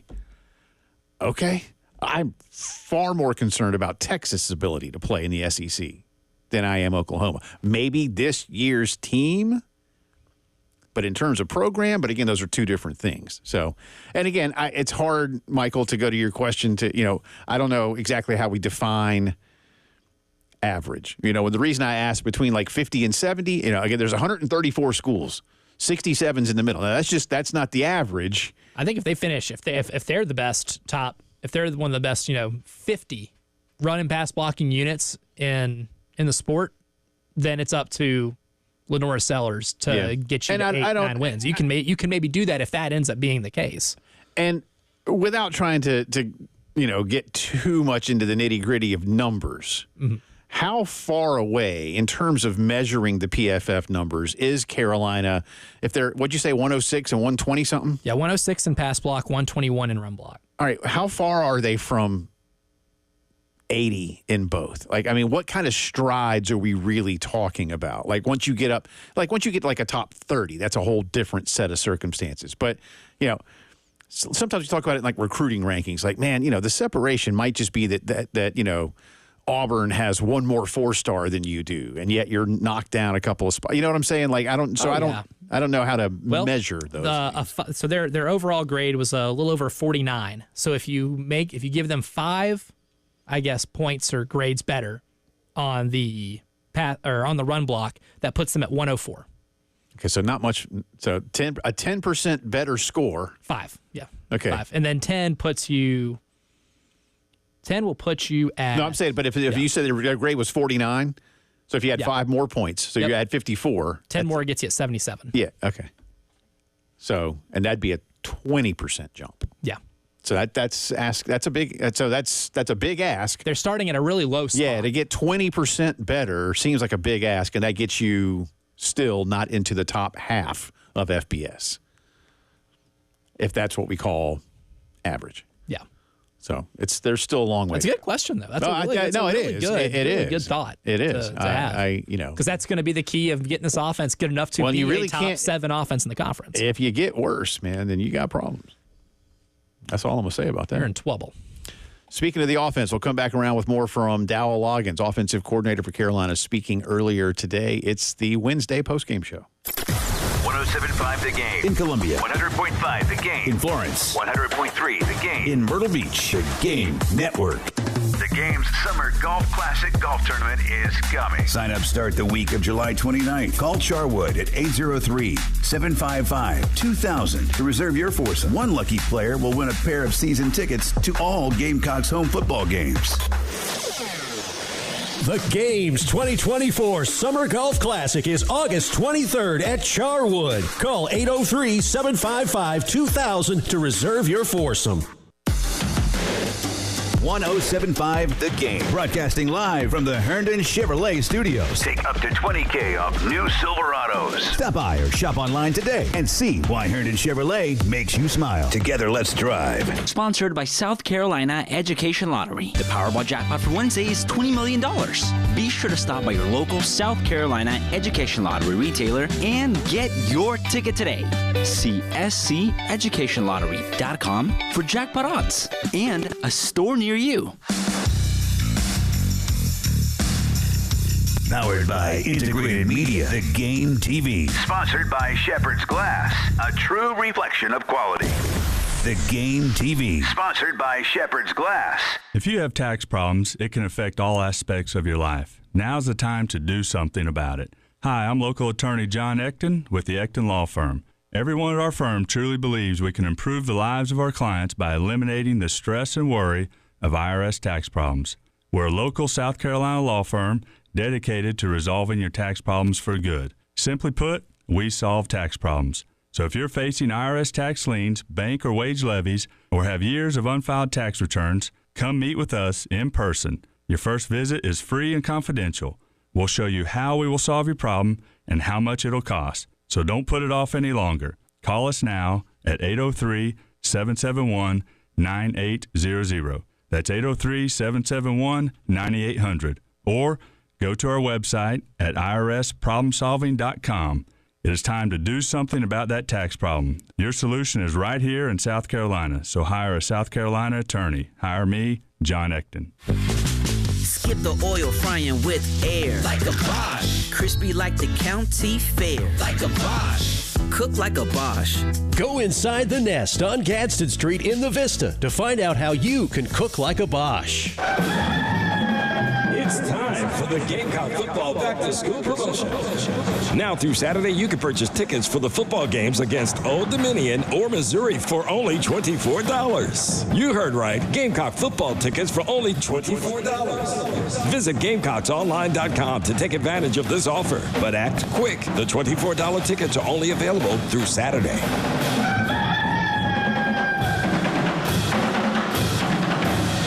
When it comes to comfort, you can rely on Brian's Heating and Cooling. Here's Tara Davis. I came home from a vacation one summer and our air was out. I called Brian and they responded promptly and were able to take care of the problem. Since then, they are my go-to heating and cooling resource. Because of their service agreement, it gives me peace of mind. I know if I have any issues, I can call them and they'll respond promptly. I love having that trust and confidence in their service. Call Brian's Heating and Cooling at 796-1788. Get ready to smile because Herndon Chevrolet, your hometown Chevy dealer, is offering an amazing deal right now. Get up to $20,000 off new Silverados. Yes, you heard that right. Up to $20,000 off. Don't wait. Head over to HerndonChevy.com today and drive home in the truck of your dreams. Chevy, together let's drive. Herndon Chevrolet, Herndon makes you wanna smile. Call 803-510-5447 for complete details. Hey guys, it's Jay Phillips for the Men's Clinic. Too often guys won't go to the doctor when they're feeling off, whether it's because they think they can tough it out or because they just don't want to talk about it. Don't be that guy. Get to feeling better after you see Dr. Dan Balknight and his team at the Men's Clinic. They are experts in health care for men and dedicated to making you feel like yourself again. You can schedule a free consultation by calling 803-875-MENS and learn more online at themensclinicsc.com. Got something to say? Ring us up on the Love Chevy phone line. At 803-404-6100. 107.5 The Game in Columbia. 100.5 The Game in Florence. 100.3 The Game in Myrtle Beach. The Game Network.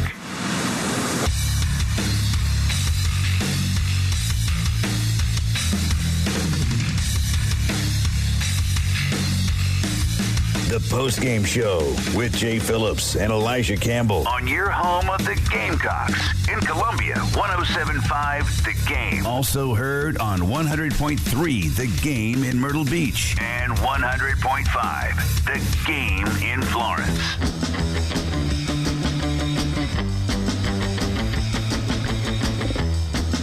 20 minutes after 4 o'clock on a Wednesday afternoon, and if I may borrow from a political event that happened nearly 50 years ago, our long national nightmare is over. We have breaking news from the Southeastern Conference office, y'all. Welcome back in. Jay and Elijah here. The official tiebreaker. You got a nice big graphic they've put on there, and it says SEC football official tiebreaker. To remind all of you first, remember, no more divisions in Southeastern Conference football. In fact, I don't know that there's any conference that has – does the ACC still have divisions? The ACC no longer has divisions. I think they're actually the first one to abolish divisionary, but there are some still that do. Well, that's fine. But they're not group of five. That's not power four. Yeah, they are a group of five. But anyway, no more divisions now. So the top two teams. Sunbelt still has divisions. Okay, well, they have like 48 schools, man. They got like they've always growing. Had one. Yeah, it is. It's a good league though. Oh, it's a fun league. But the top two schools in the Southeastern Conference will play one another, and a lot of people would say, "Well, what if there's a tie?" And the SEC's been doing this, the shruggy shoulder emoji guy. It's the Kevin James meme. He shrugs your shoulders. I don't know. I'm just gonna. I tell you what. I'm going to read because they took the time to make a really nice graphic. So I'm going to honor them. And sent 22 pages in a doc to send out via press release. It's 22 pages, Jay Phillips. Well, 22. I thought I was getting close to done. I'm like 19 pages away. I'm just going to read this one big thing right here. All right, the nice little blue graphic that they put on the Twitter feed. In the event of a tie between teams competing for a place in the conference championship game, the following procedures will be used in descending order until the tie is broken. A, head-to-head competition among the tied teams. B, record versus all common conference opponents among the tied teams. C, record against the highest, and in parentheses it says best placed. Oh, boy. Best is subjective. That's very subjective. Good I don't know. You shouldn't have done that. Good thing that's not something very important like a tiebreaker. Don't do that. Let's muddy the waters. Again, they did, man. Record against the highest or best placed common conference opponent in the conference standing. Georgia was the best team in America last year. All right, I'm just saying. They were. Anyway, that's me. That's not part of the graphic. They're part in the standings. Be damned. The best. Let's not. Best is a whole. Anyway. It's like saying the most handsomest team will get the nod. That's very subjective. Where was it? Okay, record against highest placed common conference opponent in the conference standings and proceeding through the conference standings among the tied teams. Well, you're confused now, aren't you? D, cumulative conference winning percentage of all conference opponents among the tied teams. Now, I kind of like that one. Especially if I'm looking at you, Eli Drinkwitz. That's another story for another day. Yeah, they're at a disadvantage in that one. E, capped relative total scoring margin versus all conference opponents among the tied teams. I have a question. Yes, Jay Phillips. Capped. At some point, do we just stop? Like there's a cap on how we count. What does that mean? I don't know. I'm just as confused as you are. And finally, and you may as well just go ahead and do this. F, random draw. I really hope we get there. Do it at a Buc-ee's. Of the tied teams. They're not doing it at a Buc-ee's, though. I did read that far. It's on a teleconference. But they continue. So, again, let me do the conference the honor. If the regular season standings determine a clear conference champion and 2 or more teams are tied for second place, the conference champion will be the home team in the championship game, and the tie-breaking procedures will be used to determine its opponent. So you get to choose your jersey. If a tiebreaker step produces standings with 2 teams tied for first place in the conference, both will qualify for the championship game. To decide the seeding of the 2 teams, both will progress through the 2-team tiebreaker procedures until the tie is broken, which will determine home and away designation for the SEC championship game. Again, do we flip a coin on who gets to choose the jersey color? Nobody. Does anybody really care? No. That's all it matters for, yes? Even though I do kind of have a little bit of emotional interest in what uniforms are being worn. Well, yeah, but I'm a snob. But it's jersey color. Yeah. And that's why it's always kind of LSU's like the Dallas Cowboys. They like to wear white at home. That makes it pretty easy. LSU would be very easy. Yeah, I do not foresee them wearing purple. Yeah, right. If they get there. I need to learn more on what capped relative total scoring margin is. I like to think of myself as a decently educated human, and I'm not. I think I know what that means. But relative to, look, just scoring margin. That's that's the first tiebreaker in England. Yeah, and really, I think in all of Europe for soccer is okay. You're tied. They don't go to head right away because everybody plays everybody twice, anyways. It's goal difference. That's margin one. It's like, all right, how many goals did you how are you better at winning games than the guy next to you? Which does kind of suck if you beat that team a couple times, but if your goal differential is not better, you still one year lose. Manchester City won and United finished second, and United beat them both games. This is why we fought a war a couple hundred years ago to not have to play by those rules. No, I don't. We don't tie. We have playoffs. Right. We fought that for a reason, and we're undefeated in those wars. By the way. 2-0. Head-to-head competition among the tied teams is number one. Record versus all conference opponents, obviously, among the tied teams is second. Record against highest-placed common conference opponent in the conference standings and proceeding through the conference standings among the tied teams, that's third. And again, they did themselves a disservice, in my opinion, by putting in parentheses best. Because again, best is just a little too subjective. Highest ranked, that's fine. That makes sense. The standings make sense. Best. What if I prefer to be fourth instead of third? Well, I might think that's best. And again, I say best, and I know I'm not trying to rewrite history, but Georgia was number one in the country, lost by 3 in Atlanta, and became somehow the 6th best team in the country. That they should have at worst gone to number 2. Okay. And y'all all know it. Everybody knows it. Is Georgia better than you? Yeah. Were they better than Alabama that day? No, they were not. It was a great game, and Alabama deserved to win. Georgia would have still been favored, I was told by multiple people. If they had played again, Georgia would still have been the favorite. Probably. So that's why they play the game. But I digress. Okay, so here we go. And quite honestly, y'all, I am I hate doing this, but I'm gonna. I am 1,000%, 1,000,000% here for the chaos that this tiebreaker could potentially cause. I'm currently looking at the possible examples of tiebreakers on page 18 of this email, where they do get into a little more detail, or they give examples. They have like example 1, example 2, and like ones, what if you have a conference record of tied teams all 6-2, and then it goes down that scenario with like a team A, team B, team C. And now I'm getting very interested. But yeah, it seems very thorough. I'm going to have to do some required reading. We have some homework to do, but I just can't. All right, I tell you what, we're going to come back on the other side. And I'm going to, I have this in front of me now, all these pages that Elijah references. Most of it, again, I get. I need to find out what they mean by capped relative total scoring margin. Because capped is throwing me off. You can only beat an FCS team by so many points. Yeah, so I need hanging 70 against Wofford will not count. Yeah, that's what I'm saying. So why put a cap on it? What are we doing here? I don't know what that means. Oh, the chaos. This is good. Do you have more? You have like more questions or fewer questions after this? More, way more. That's what makes it awesome. I like your arm wrestling at Bucky's thing. Makes it a whole lot better for the coaches. That's why I should be the commissioner. All right, Postgame Show. I'll be right back. The Game Network in Columbia. 107.5 The Game. In Florence. 100.5 The Game. In Myrtle Beach. 100.3 The Game.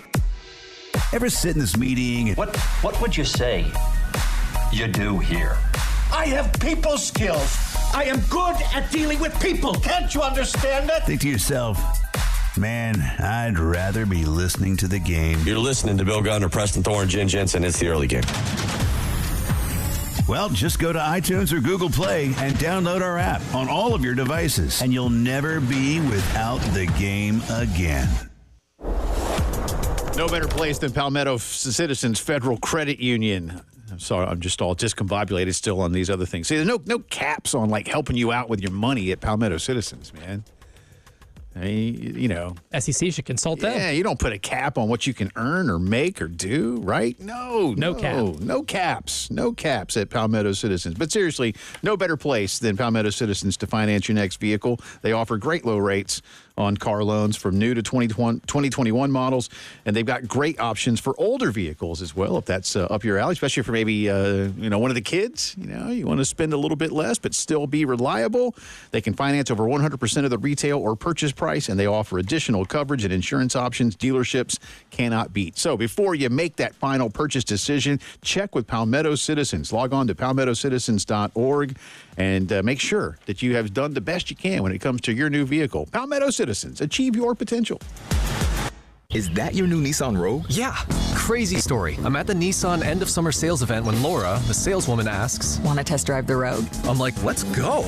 We're driving when Laura says, "Want to see something cool? We see turbo engine." I hit the gas and whoosh. I'm like, okay, wasn't expecting that. Laura goes, "Check this out." She shows me the miles per gallon, and I'm like, wow, that's pretty impressive fuel economy. These new Nissan Rogues are going fast. I knew I had to have that Nissan Rogue. Crazy, right? Wait till you hear how I got my Nissan Sentra. Get up to $2,500 total savings on remaining select early model 2024 Rogue Platinum trims. 2024 EPA fuel economy estimates from 28 city 34 highway to 30 city 37 highway for 2024 Nissan Rogue. Actual mileage may vary. Total savings consists of $1,250 retail customer cash plus $1,250 bonus cash on select remaining 2024 Rogue inventory as available at your local dealership. Select Rogue bonus cash available on 40% of dealers' most aged inventory. Updated weekly. Available on purchase from new dealer stock. Contact your local dealer for current inventory information. Ends 9/3/24. Owners Gene and Debbie Royer of All American Heating and Air. I think that's the biggest mistake ever of putting a technician on commission. My technician has no reason to overcharge. We don't do that. You can trust All American. When your heating and air breaks down, it's an emergency to you. It's an emergency to us also. All American's technicians are NATE certified. Let our family help your family. We're All American. All American Heating and Air. AllAmericanHeatingandAir.com. Do you like to play golf? Are you passionate about helping others? Then join us at our 16th annual Oliver Gospels Charity Classic, where all proceeds support the care of men, women, and children at Oliver Gospel and Toby's Place. Assemble your team, and help us golf for good on October 7th at Fort Jackson Golf Club. Go online to olivergospel.org/golf tournament to sponsor or sign up today for the tournament. Hit us up on the Firehouse Subs text line, 803-404-6100. Your home of the Gamecocks in Columbia, 107.5 The Game. Also heard on 100.3 The Game in Myrtle Beach and 100.5 The Game in Florence. WIS-TV First Alert Traffic is sponsored by Wetzel's Automotive in West Columbia. Wetzel'sAuto.com.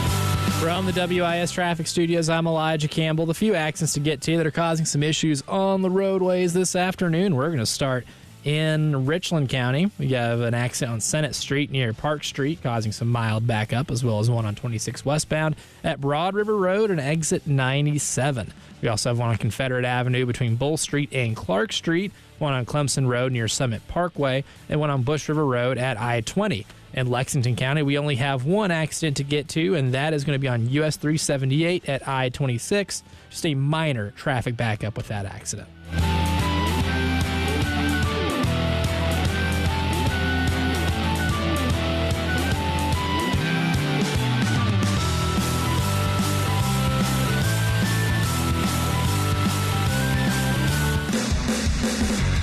What you're talking about. Sponsored by Love Chevrolet on the Game Network.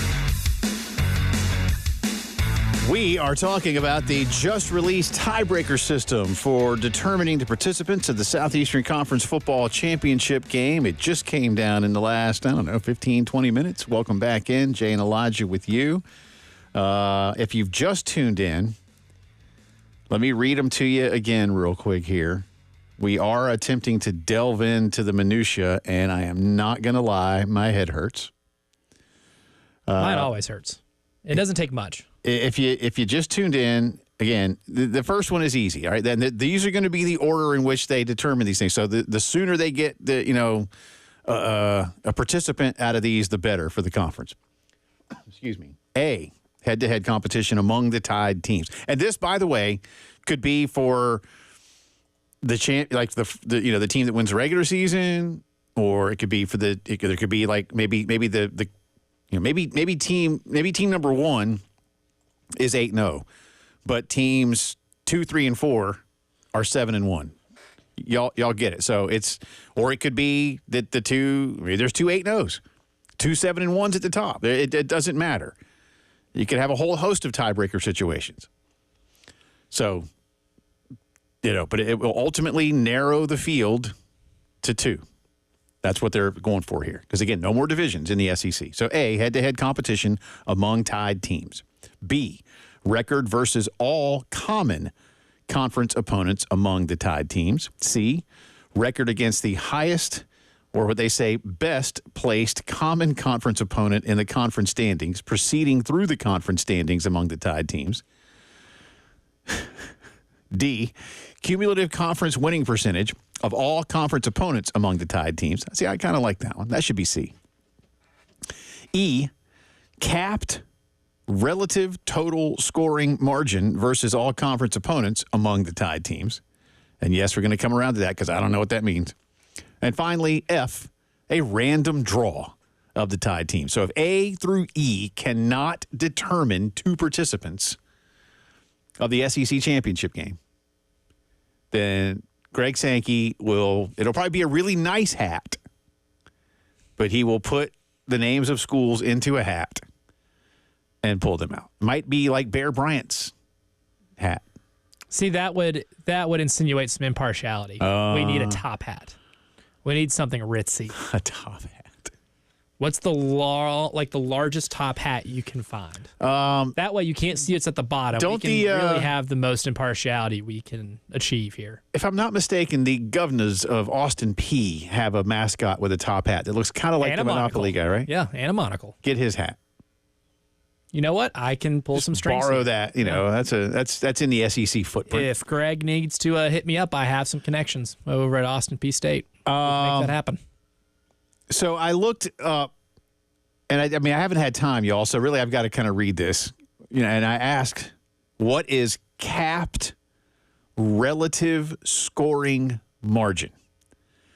Luckily, I am clearly not the only one that needed to know this because there's an appendix of all these things. And guess what? The first appendix here is the explanation of capped relative scoring margin. Now, have you looked at this already? I have not.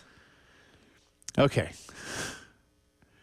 There's no way on God's green earth that I'm going to be able to explain this or what this is, but I'm trying. And I don't want to bore you too much with these details. So here we go. At the end of the season, the score of each conference game will be evaluated based on both a team's average scoring offense and defense. For both teams in each game, the conference will calculate the relative offensive margin and relative defensive margin and add them together. This will then be averaged for each team across all its conference games. For each conference game, the highest offensive or defensive margin that can be achieved is 100%, and the lowest offensive or defensive margin that can be achieved is negative 100%. This sounds fake, but okay. Consider the following example, they tell us in the appendix, for further explanation on the relative scoring margin metric.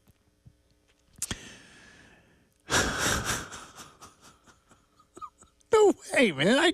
Lord help us if we ever get to this point. God, if it does, it's going to just again move F to B. All right? Just move. I'm telling you, a coin toss at the nearest or a centralized Buc-ee's location would have really done us a lot of favors here. Okay, we're going to try here, kids. Save 21 of these 22 pages. We're going to try here. This is the example they give. In week 1, Team A defeats Team B by a score of 31-28.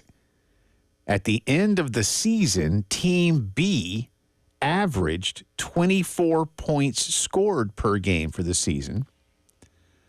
At the end of the season, Team B averaged 21 points allowed per game. Team A scored. You know what? I'm not doing this. Y'all just need to go read it. Team A scored 10 more points than Team B allowed on average. 31 to 21 equals 10. So divide 10 by 21 to give us an offensive margin of 47.6. Ask me to do math, and now I feel attacked. Team A allowed 4 more points than Team B scored on average. 24 to 28 equals -4. So divide -4 by 24 to give us a defensive margin of negative 16.7. The offensive and defensive relative margins are combined to give us a total relative margin of 30.9 for Team A. This process is repeated for each conference game for Team A. Then the average of each game's total relative margin will be taken to calculate Team A's final figure. This process is then repeated for each team in the conference.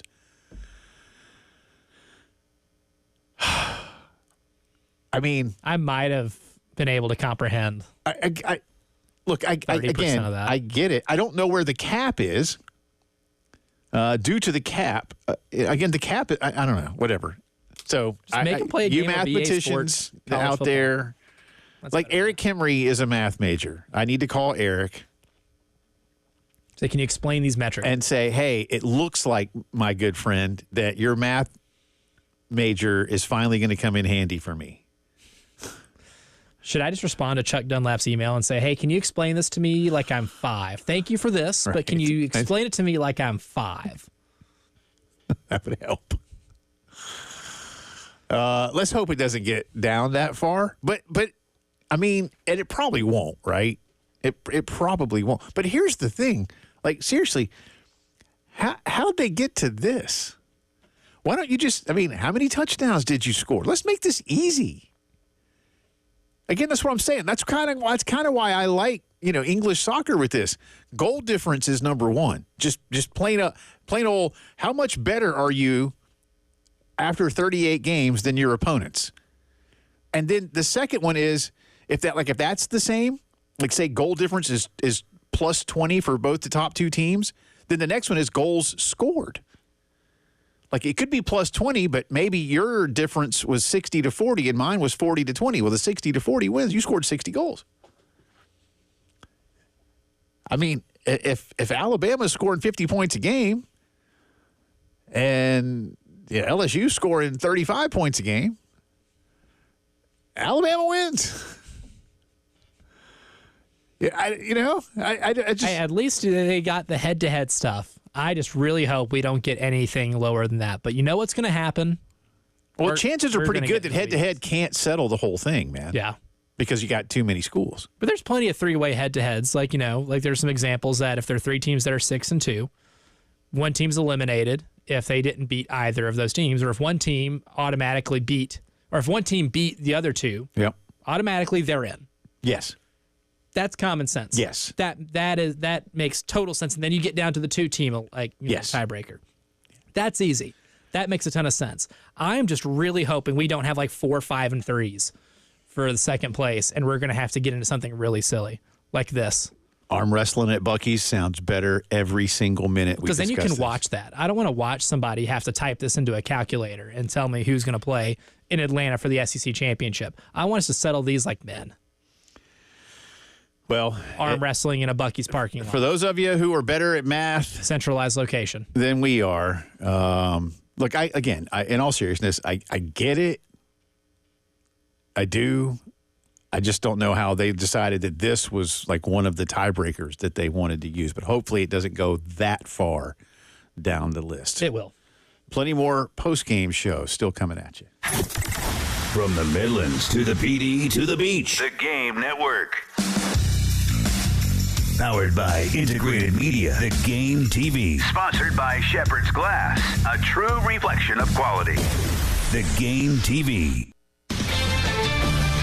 This is Jim Rome with a Sports Minute, sponsored by Wrangler. It's Wrangler season out there. Open roads, endless horizons. Shop Wrangler.com for new denim styles. Renegade Russell Wilson made his much-anticipated Pittsburgh debut. I'm not saying it's all on Russet, because the dudes in front of him did not do their job, but come on, Russ. I'm Jim Rome.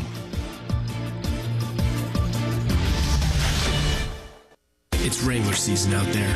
Warmer days, cooler nights. Open roads, endless horizons. And you need to be ready in jeans made for the unpredictable. Wrangler, for the ride of life. Shop our newest styles today at Wrangler.com. Mommy, want to play a game with me and Dad? Mommy's not feeling good. You need to vaporize that cold. Vaporize? Yeah, with DayQuil VapoCool. It's DayQuil plus a rush of Vicks vapors. Whoa. Come on, honey. Let's let Mommy rest. You guys are amazing. And so is DayQuil VapoCool. DayQuil VapoCool, the vaporizing daytime coughing, aching, fever, power through your day medicine. And to vaporize sore throat pain, try Vicks VapoCool drops. Use as directed. Keep out of reach of children. It's Wrangler season out there. Warmer days, cooler nights. Open roads, endless horizons. And you need to be ready in jeans made for the unpredictable.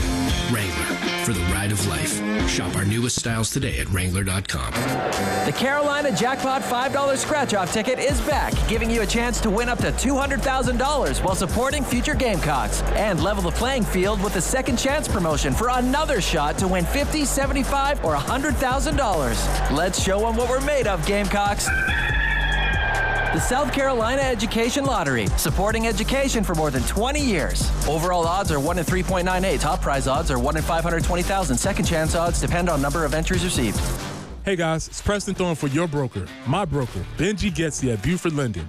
Buford Lending is a true mortgage broker offering the widest variety of government mortgage programs and the best mortgage experience for clients through its state-of-the-art technology and record low interest rates. Their goal is to make your next mortgage experience at closing easier, cheaper, faster, and friendlier.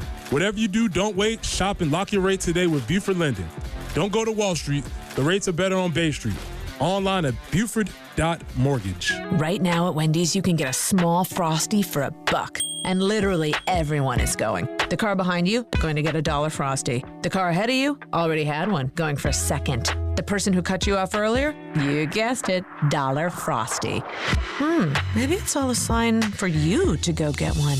Just don't cut anyone off. No one likes that person. The iconic Frosty for $1? Gotta be Wendy's. Limited time only at participating U.S. Wendy's. Not valid in a combo. Prices may be higher in Alaska, Hawaii, California, and via third-party delivery. All right, when it comes to getting life insurance for your family, a lot of excuses can get in the way. But ask yourself this. If something were to happen to me, who would pay the mortgage, the kids' education, and the other bills? Then forget the excuses and check out Ethos Life, the online, easy way to get life insurance in 10 minutes. Ethos has rates that you can afford, like a $500,000 policy for a 40-year-old male starting at $1 a day or $30 a month, with a few health questions and no medical exam. Get your free quote right now at checkethos.com. That's checkethos.com. Not available in all states. Rates do vary.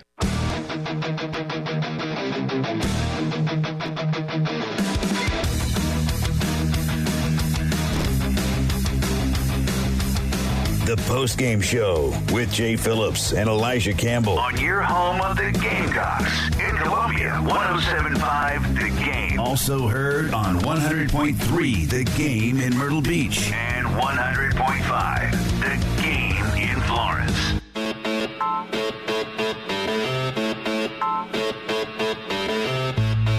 All right, welcome back in. Final few minutes of our second hour. Coming up in the final hour of the program, we'll have our headlines of the day. We got a lot of sound still to get to from Dow Loggins and Clayton White, so make sure you stay tuned for that. A couple other SEC notes as well. I will probably mention the tiebreaker thing again, but I vow to you, my trusted audience, who I owe my career to, I will not ever try and read a bleeping math problem like that again on the air, ever.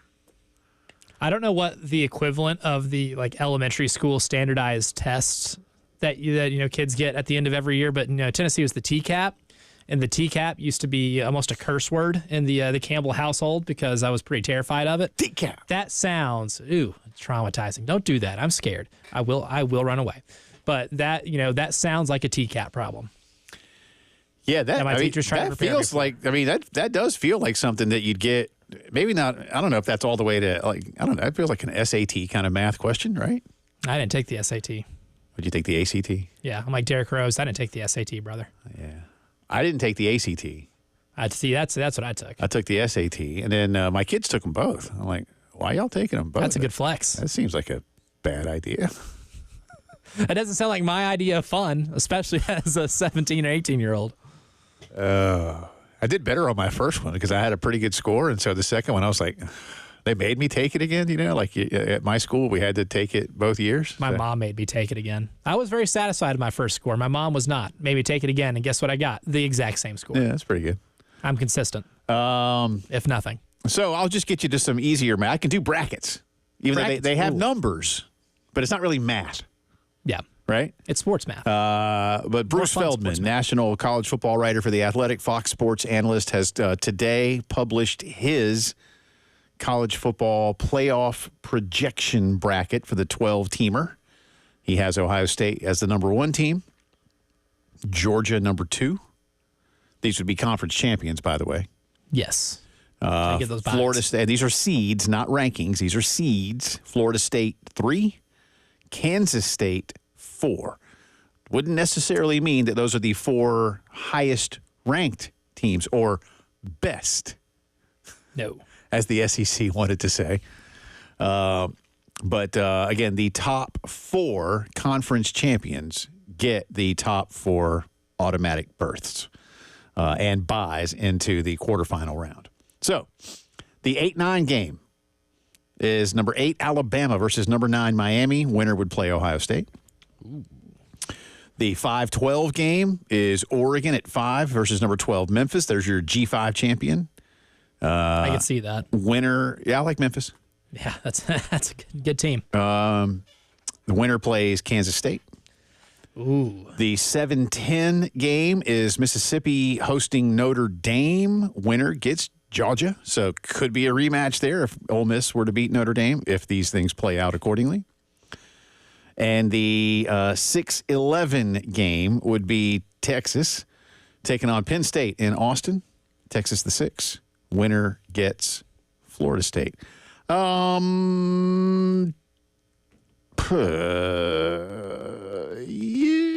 I I don't know that these are the teams I would also pick. It mirrors almost what I think I would have. Yeah, because again, I'm not high on Michigan, who's not in this, but I mean, so I get that one. Notre Dame, I just need to see it. Texas, I just need to see it. Again, this whole Texas is back thing, man. Y'all realize that before last season, in like the 12 prior, Texas was averaging 5 losses a year. And in my humble opinion, it may not be the most learned opinion, but I do know a little bit about college football. 1 year does not a comeback make. Well, if you want to look forward, I think they had more draft picks in the NFL this year than they did in like an entire 6 or 7 year stretch. And that matters. Because that's how you win games, man. And that's trajectory. More good players. And I think the whole point with Texas now is that they have finally acquired that talent and are turning it into something. They've always kind of acquired that talent, right? Yes. But not oftentimes that they developed it. They're like LSU. For the first time. And like Florida. They've finally started developing it a little bit. Yeah. And have they had it? I don't think they've had anywhere near a quarterback like Quinn Ewers since Colt McCoy left. That's probably right. And that makes a difference. I don't think they've had anywhere near the receiving talent they've had since that 2006 championship team. Makes a big difference. More good players makes a difference. You're going to win more good football games if you do have more good players. I'm totally here with your logic on that, my man. And Texas is selling what they're smoking. But this is pretty good. Ole Miss. I hope I don't come across like I got to differentiate my feelings on Ole Miss and Missouri, both of whom will be Carolina opponents in Williams-Brice Stadium this coming season. I'm much higher on Ole Miss than Missouri. I think I'm too. I'm just not as high on Ole Miss as some. I like Lane. I'm predicting Lane will be Florida's next head coach, maybe as soon as January. That might be the best case scenario for Florida. So, but there you go. Agree or disagree, Bruce Feldman's got it out there for you. Soon enough, kids, you get to start playing some football games. Headlines of the day, more from Dowell Loggins, and a drive around the SEC in the final hour of the show. 107.5 The Game. Broadcasting live from the Herndon Chevrolet Studios. Take up to $20,000 off new Silverados. Stop by or shop online today and see why Herndon Chevrolet makes you smile. Together, let's drive. You live in the Midlands of South Carolina. In the last couple of days, you've been like, finally. The weather is starting to break. Oh, sorry. Not so fast, my friends. You know we're going to get another big heat wave, and you need to make sure that your system is ready, but then it'll get a little chilly. You ready for the next few months, next few years? Might be time for something brand new, and it's a great time to call AAA Heating and Air and make that happen for you and your family. Don't worry about the cost either. Roy and Dana Finley offering you 12 months, no payments or interest if you buy in 2024. Not through the end of the year, kids. 12 months, no payments or interest, plus guaranteed financing, a $1,500 system buyback rebate, and the 15-year parts and labor warranty. Listen, these are fantastic people. Worked with them for many, many years. They've done great work at my house. We stay nice and comfortable. You will too. How do you learn more, you ask? Call AAAtoday.com is the website. Get a free quote or call them up, 803-677-1500. Stay comfortable with AAA. Sponsored by Blue Cross Blue Shield of South Carolina Medicare Team. Have you made a decision on your Medicare coverage yet? Blue Cross Blue Shield of South Carolina's Medicare Team can help. Don't wait. Call 833-747-0533. That's 833-747-0533 today.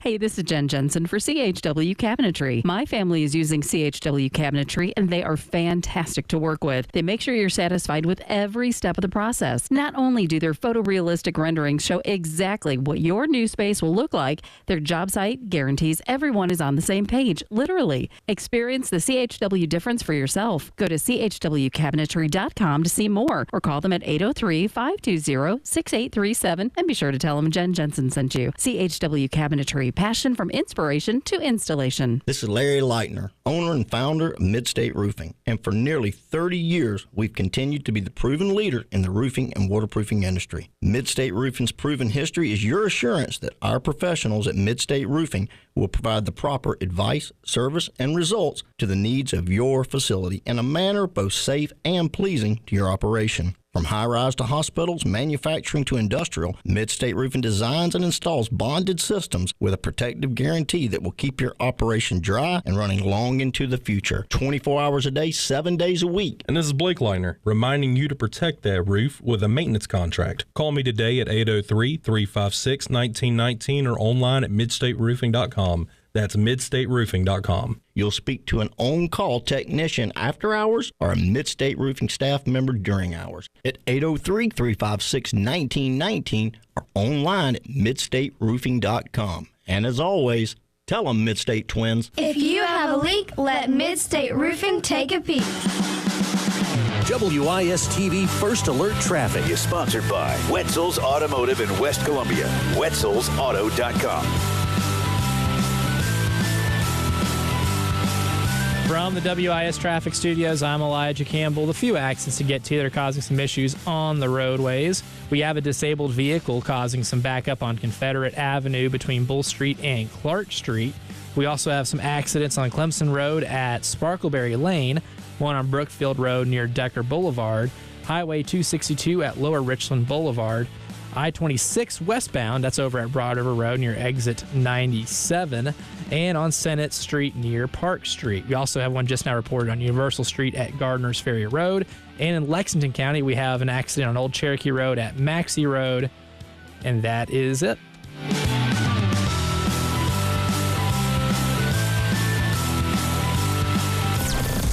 WNKT FM Eastover, Columbia. Congrats to the Gamecocks women on another national championship. A Cumulus media station.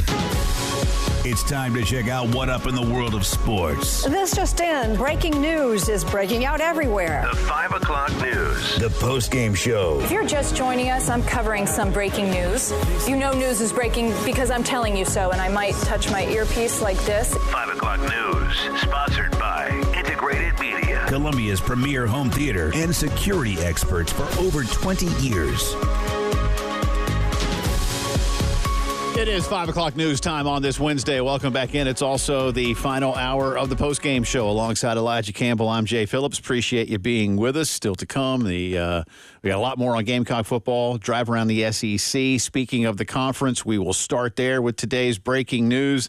The SEC, within the last hour, has put out the official tiebreaker system to determine the participants of the SEC championship game this December. Remember now, there are no more divisions in the SEC. East and West are gone. The top two teams will be the ones that participate in Atlanta. If you have been with us for a little while, we went through some of the minutia of this, and then we needed some Tylenol. I will not be doing that for you this time. But I will give you what the tiebreakers look like. A through F is what we've got here. So 6 things. And sadly, I'm going to go ahead and bust it out to you. What Elijah wanted, again, the 2 head coaches, arm wrestling at a Buc-ee's somewhere in the middle of the 2 campuses, did not make the cut. I'm not mad. I'm just disappointed. A is obviously the most obvious. That's the head-to-head competition amongst the tied teams. But what if you have 2, 3 teams? What if they didn't play each other, right? Then you get into what I said earlier, the minutia. B, record versus all common conference opponents among the tied teams. C, the record against the highest-placed common conference opponent in the conference standings, proceeding through the conference standings among the tied teams. D, cumulative conference winning percentage of all conference opponents among the tied teams. E, this is the one we needed Tylenol for, capped relative total scoring margin versus all conference opponents among the tied teams. And finally, F, a random draw of the tied teams. I suggested that we use Bear Bryant's old houndstooth hat. Elijah said that would be a little too partial. And it's ugly. And so Elijah has suggested instead a really cool top hat, like maybe from the Victorian era. Yes, like the one the mascot wears for Austin. Yeah, you know. Deep hat, you can't, hard to fudge the results there. Right. And Greg Sankey will be... You got to be at least elbow deep. Sticking his hand down in there and pulling out some names. And again, no coach arm wrestling at Buc-ee's or on the porch at Cracker Barrel. We were for that as well. That's the way God intended. Well, I don't disagree with you. I'm here for the chaos, like I said. And, we've discussed this a lot today. We'll talk more about this with Mitch Light tomorrow of The Athletic, who will be with us on the program. You had to have something. Because really, if you just look at a lot of the potential of chaos, it's high. Yes. It's really high. Yes. We've gone through a lot of these schedules ad nauseum, right? Like a team like Missouri, who doesn't play the top-notch competition in the SEC. We went through it yesterday. They're outside the top 60 in the country in Phil Steele's strength of overall schedule. Right. And they're in the SEC, an SEC that just added Texas and Oklahoma. There's a really good chance they can mess around and be 6-2 or 7-1. And there are other teams like Georgia, who's really, really good, but might fall once or twice because they play, 3 or 4 incredibly tough games away from home. Florida, Georgia, and Alabama all have top 10 national schedules in terms of strength. And as good as Georgia and Alabama are, they can be 6-2 at the end of this. And there's going to be a lot of cannibalism in the middle class of this conference. So it's not out of the realm of possibility that we have 1 7-1 team and 3 6-2s. Right. So the fact that this happens now, whether or not we understand it right now, is not important because we only need to be able to understand it in December whenever it becomes pertinent. But it is going to come back up because I can almost promise you, with the way the league is this year, as loaded as the middle class of it is, as tough as the schedules are for the teams at the top of it, we are going to have to revert back to this, to all 22 pages of this bad boy, and have to be able to come to a conclusion on who's going to play in Atlanta. And it might not ever happen again, but this year the conditions seem ripe to have to use every bit of this imaginable. And they made sure on their fancy graphic, too, to let us know how they could determine which team gets to wear their jersey of choice as the quote-unquote home team for the SEC championship. I'm like, you know what? At that point, if I get there, I'll wear a practice jersey, man. I just need to. But listen, and seriously, you mentioned a bunch of 6-2s, and chances are very good that at least a couple of them will not have seen one another. Yep. And so we'll get into these, B, C, D, and E's. If we get to F, that's going to be disappointing, I might add. So let's hope we don't get to F. Like, seriously. And by the way, should you not have... It should be televised. Should you not have included a few more things before you have to get to a random draw? I mean, I guess they're, are they just determined? If it gets to random draw, let me be serious for a minute while being funny. If it gets to random draw this year, mark my words, on August 21 at 5:05 p.m., they will add steps between E and F to push random draw down to like H, I, or J. They might do it down to Z. I mean, if it comes to Greg Sankey pulling a name out of a hat, whoever's names are left in the hat, I wouldn't want to be Greg Sankey or the hat. I'm just saying it better be televised. You'd think it would be, right? It's a teleconference. You can easily televise that. Yes, 100%. Public transparency. Yeah. SEC, that's SEC Network gold. It is. And you keep the conspiracy theorists away, some of them. But you know what I would do? I would actually do it on like the Marty and McGee set, just to add some level of levity. Actually, I want Marty and McGee to both stick their hands in there and to pick one together and pull the name out at the same time. Next time we talk to Ryan, I'll be like, we should also put like an angry raccoon in there just to see what happens. That adds to more drama. Really, all of this is a 4TV product, and if you want more 4TV, they had that nice outdoorsy set, like they do, you get in there, and it could be the name of a school, could be a raccoon, could be a possum. I don't know what's in there. You might not have your hand back. I don't know what's you pull in it there. back out. Yeah, just to really make Greg scared. Like, I really don't want to have to go this route. But anyway, there you go. So the tiebreaker system is there, and if you want to make your head hurt, unless you love math, you can go read it. Like Elijah said, there's a whole 22-page official release from the conference on this. So check it out, learn more. But I'm here for the chaos. I'm here for the story, and chances are pretty good that we get into this. I hope we do, at least a little bit, right? A little bit. Again, that's part of what we do. Let's continue our headlines of the day, brought to you by Integrated Media. Gamecock offensive coordinator Dowell Loggins spoke today. So did his counterpart, Clayton White, but we'll talk about offense right now. And, of course, yesterday, Shane Beamer made it official. We weren't really surprised, but you still got to make it officially official. Lenoris Sellers is QB1 for the Gamecocks, and his quarterback coach is Dow Loggins, and his OC and his play caller. So he was asked today what Lenoris did to become QB1. I think it started when he got here on campus. We've had now over a year of body of work with him, and we named him the starter going into fall camp because we thought we needed to establish some leadership and allow him to kind of take a different. When you're in a competition, sometimes you're more focused on doing your job versus being the actual leader. So needed to go through camp and continue to keep the competition open, even though we did tell Lenoris you're in the pole position, and just the consistency, getting better every day. We're not where we need to be right now, and he's a young player with a lot of young players around him, but he definitely proved at this moment he's the right guy for the job and the best guy for the job. So there you go. Consistency throughout. That was something Shane echoed as well, but you got a veteran presence in Robbie Ashford, and I do think there will be opportunities for Robbie to make an impact on this offense. To what degree? That depends on the situation, obviously, but Dowell today was asked about what role Robbie can play. I'm pleased with where he's at. I'm sorry to answer the question the way I am on that one. It's a little bit choppy question. I'm going to judge you right now. Y'all judge me. I'm judging you on the question. But I do think it is an area that is becoming more of a passer, not thrower, has been a part of his growth and developing the rhythm of each throw and the body. We talk about the R&Bs as a quarterback and its rhythm and its base and its body position and its balance. Like, those are the things that make you accurate. So we've continued to work with him on that stuff. There's areas he needs to improve.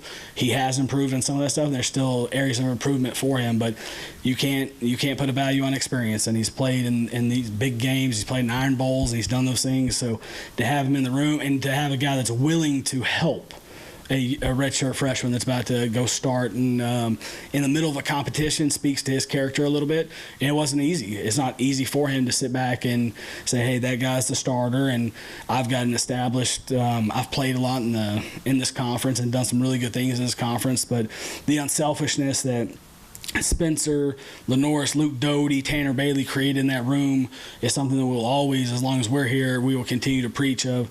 Like, we're pulling for each other and we're pulling the right way. Once we name a starter, it's all about helping whoever that is on the field be the best version of himself, and he's embraced that.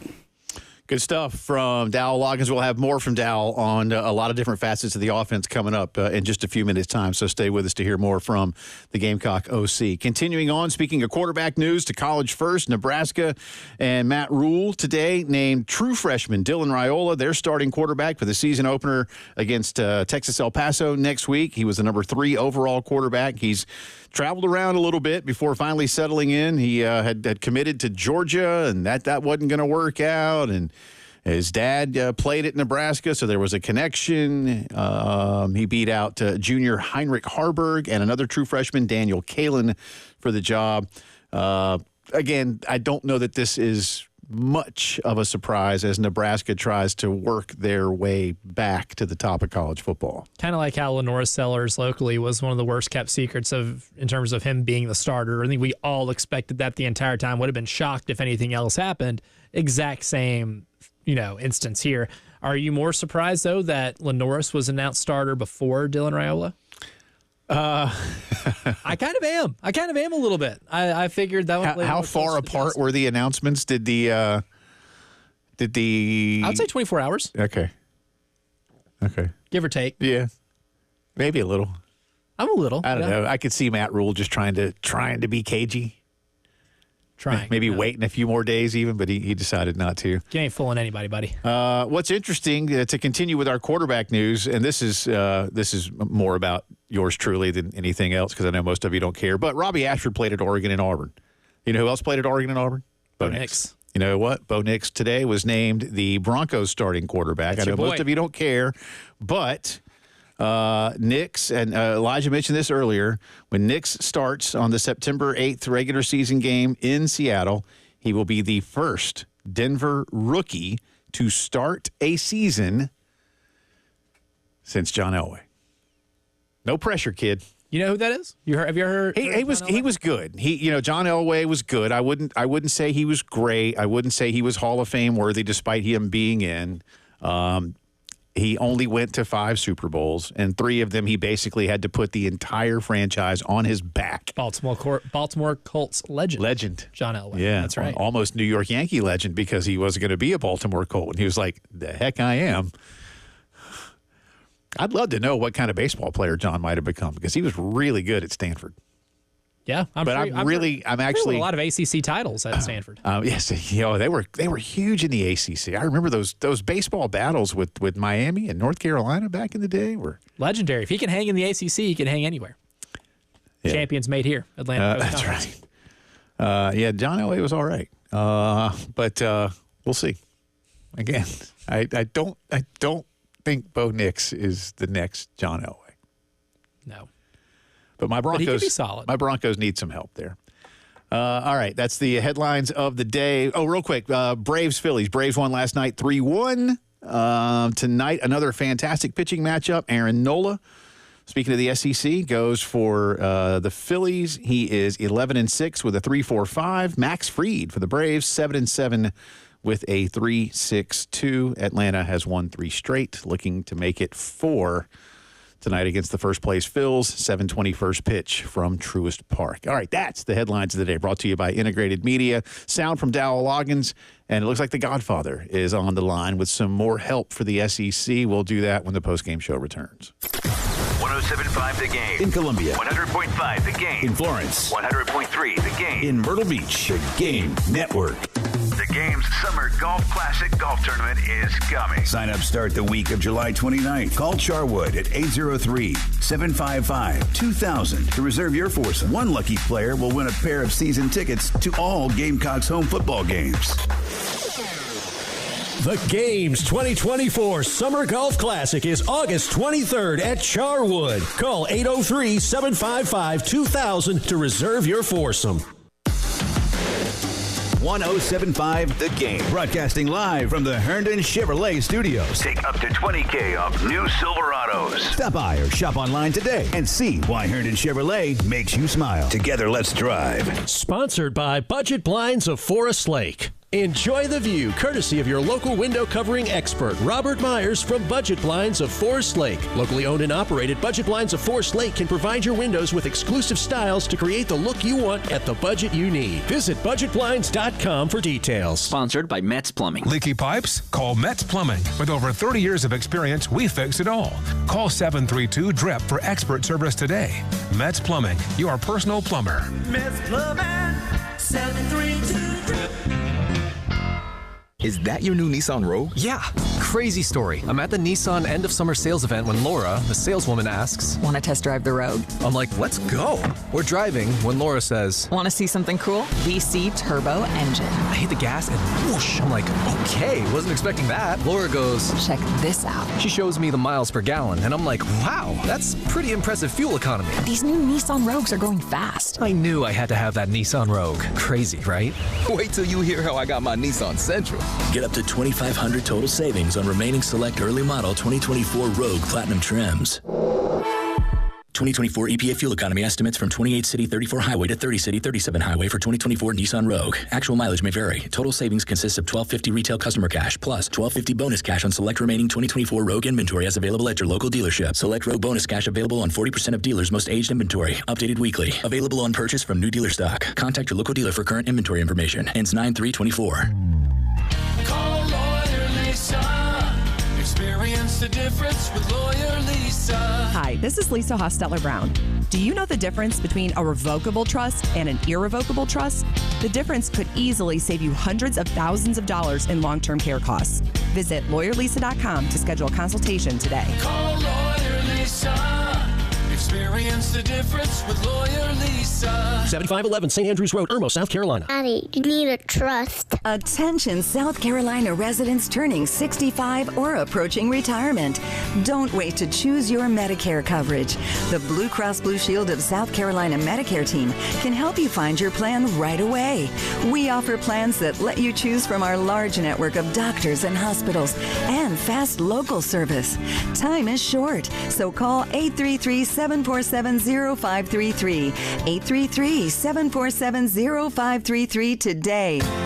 Keep your heating and air system operating at tip-top performance. The cleaner you keep the system, the more efficiently it's going to run for you. We come out, we clean the coils, change the filters. Visit allamericanheatingandair.com to receive an instant $25 coupon toward your system's maintenance agreement. Helping your home and all that you need to put you at ease. When you need us, we're there. All American Heating and Air. Let our family help your family. We're all American.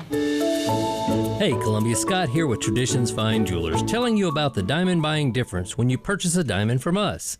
No matter if you're looking at mined diamonds or lab-grown diamonds, at Traditions Fine Jewelers, we have a huge selection of both, and which you choose is up to you, but either way, you always get trade-in value of the diamond solitaire you purchase.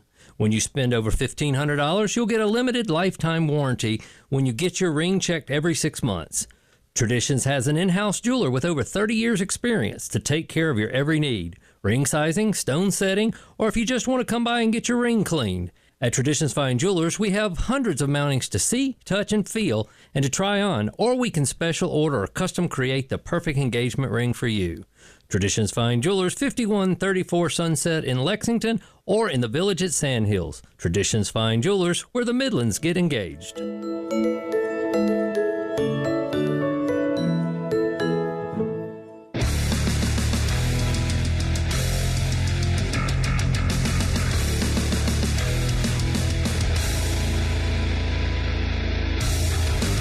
The Postgame Show with Jay Phillips and Elijah Campbell. On your home of the Gamecocks in Columbia, 107.5 The Game. Also heard on 100.3 The Game in Myrtle Beach. And 100.5 The Game in Florence.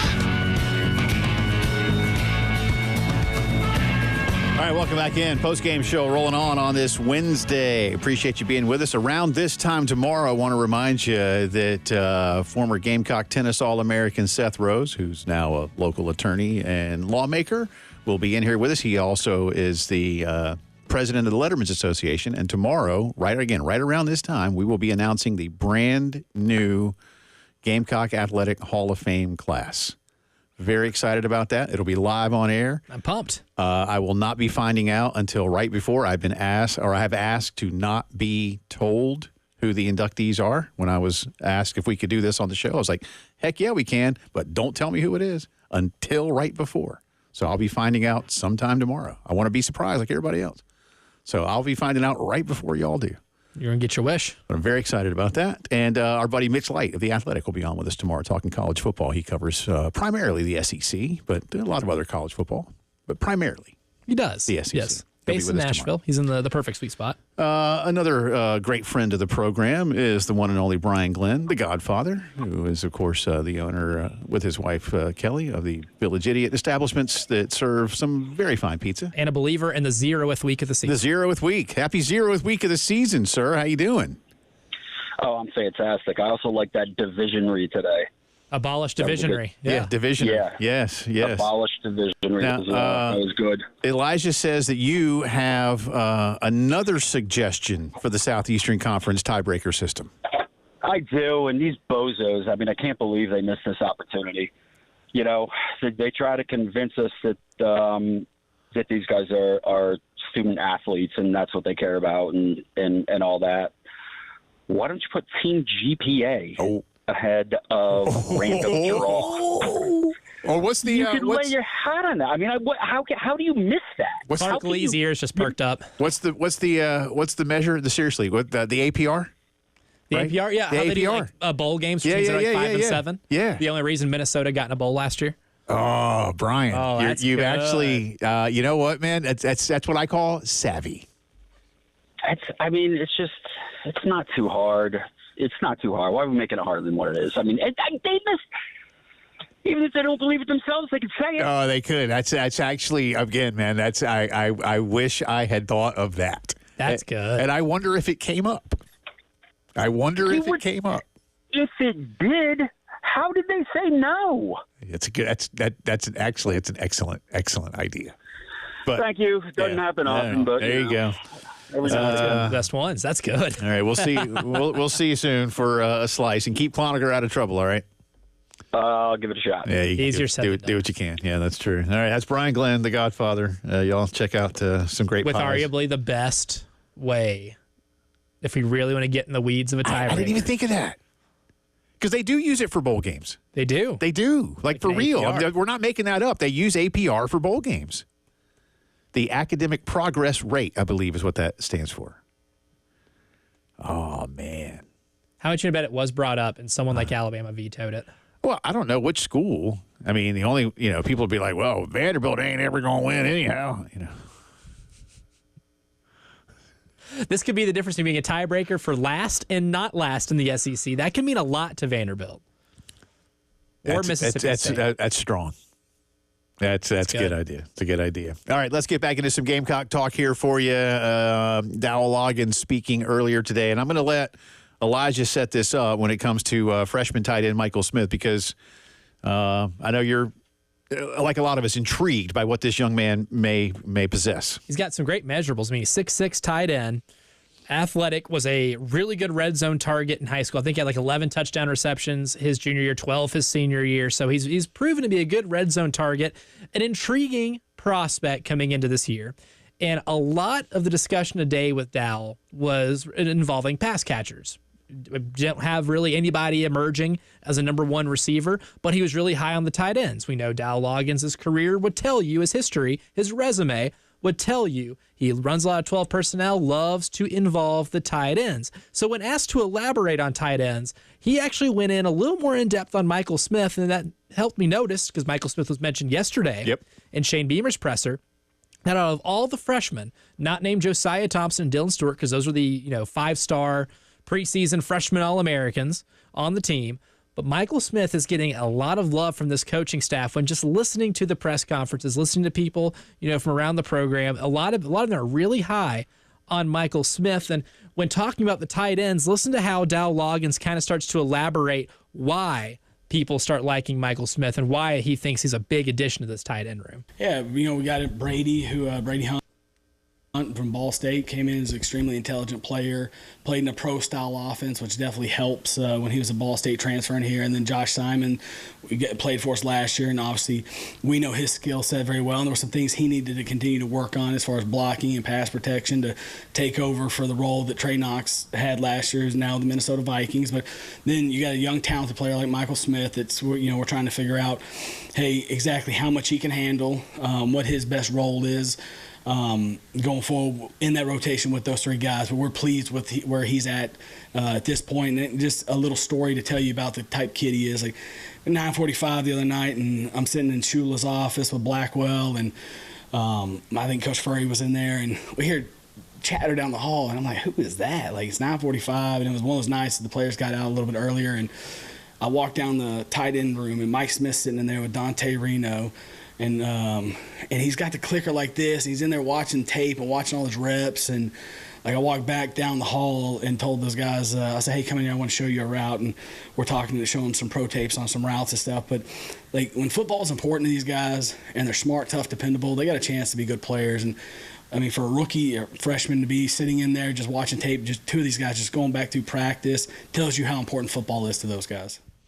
That's a big deal. And, I know Dante Reno's the son of a coach, so it's probably, and he's a quarterback, so those guys they want to absorb, they want to learn, they want to teach, they want to administer, all those kind of things. It's in his DNA. Yeah, no doubt. But we have heard a lot of things about Michael Smith. And, look, I don't know. I never want to overhype anything. I haven't seen a kid play. I don't know. I don't know what you're going to do. Saw him run like 3 minutes worth of drills. Yeah, a couple weeks ago. I have very little sample size. I just know what I hear. Yeah, and I think we said this yesterday. Look, I don't know what the school of thought will be from the coaching staff when it comes to next week, but when it comes to guys like this and trying to build out this depth chart, I personally believe that so much of next Saturday's game against Old Dominion. Listen, first off, you need to win the football game, so I don't want to get ahead of myself there either. But so much of what happens next Saturday, in my opinion, needs to be focused around who you are taking to Lexington, Kentucky the following week. And it's not to say you shouldn't dip down past number 75 on whatever travel roster you're going to be taking. But I'd be focusing in as much as I possibly can on the guys that I believe are going to travel. And it may well be that there are 6, 8, 10 spots-ish that could still be up for grabs during the Old Dominion game. Mm-hmm. And that you stress to those guys. Feels like it right now. Especially some younger players like a Michael Smith. Hey, if you want to go, you're going to be out here for a little bit. If you want to go, need some positives. That's real motivation. It is. Oh, it certainly is. Well, especially let's just say you end up, things are firing on all cylinders. And because we mentioned before that, everybody that you see in the Old Dominion game, you want to see play in the Kentucky game because you want as much continuity as possible. But let's just say things are getting out of hand. Let's just say Old Dominion really struggles and you are just absolutely kicking can all afternoon and it's 63-3 in the fourth quarter. And just for, humility's sake, sending out players you wouldn't play for the Kentucky game. Even then, that could be a good opportunity for someone like Michael Smith, who, look, he's clearly going to be third on that depth chart, but if he flashes what we know he can, or what we've heard he can, and he's this dedicated to staying after and watching his routes that he ran in practice, I don't see why he can't towards the end of the year, once he gets a little bit of seasoning in him, especially if injuries happen, which, again, this is football. They do. It's gonna. Then I don't see why he can't be a contributor to this team when you start playing some really, really important football in late October and November. Right. More from Dowell coming up in the drive around the SEC. Plus, Eli Drinkwitz is not, he's not unhappy with his fan base, but he's about to be, or so it would seem. Also, coming up in just a few minutes, not now, so don't call now, but we're going to give you a chance to win tickets to go see Bush on their Loaded Greatest Hits Summer Tour, their 30th anniversary tour. They're playing up in Charlotte in a few days' time, and we have some tickets for you. That chance is coming up in just a little bit, certainly before we leave the air tonight. So if you want to go see Bush, make sure you stay tuned. Drive Around the SEC is next. The Game Network in Columbia. 107.5 The Game. In Florence. 100.5 The Game. In Myrtle Beach. 100.3 The Game.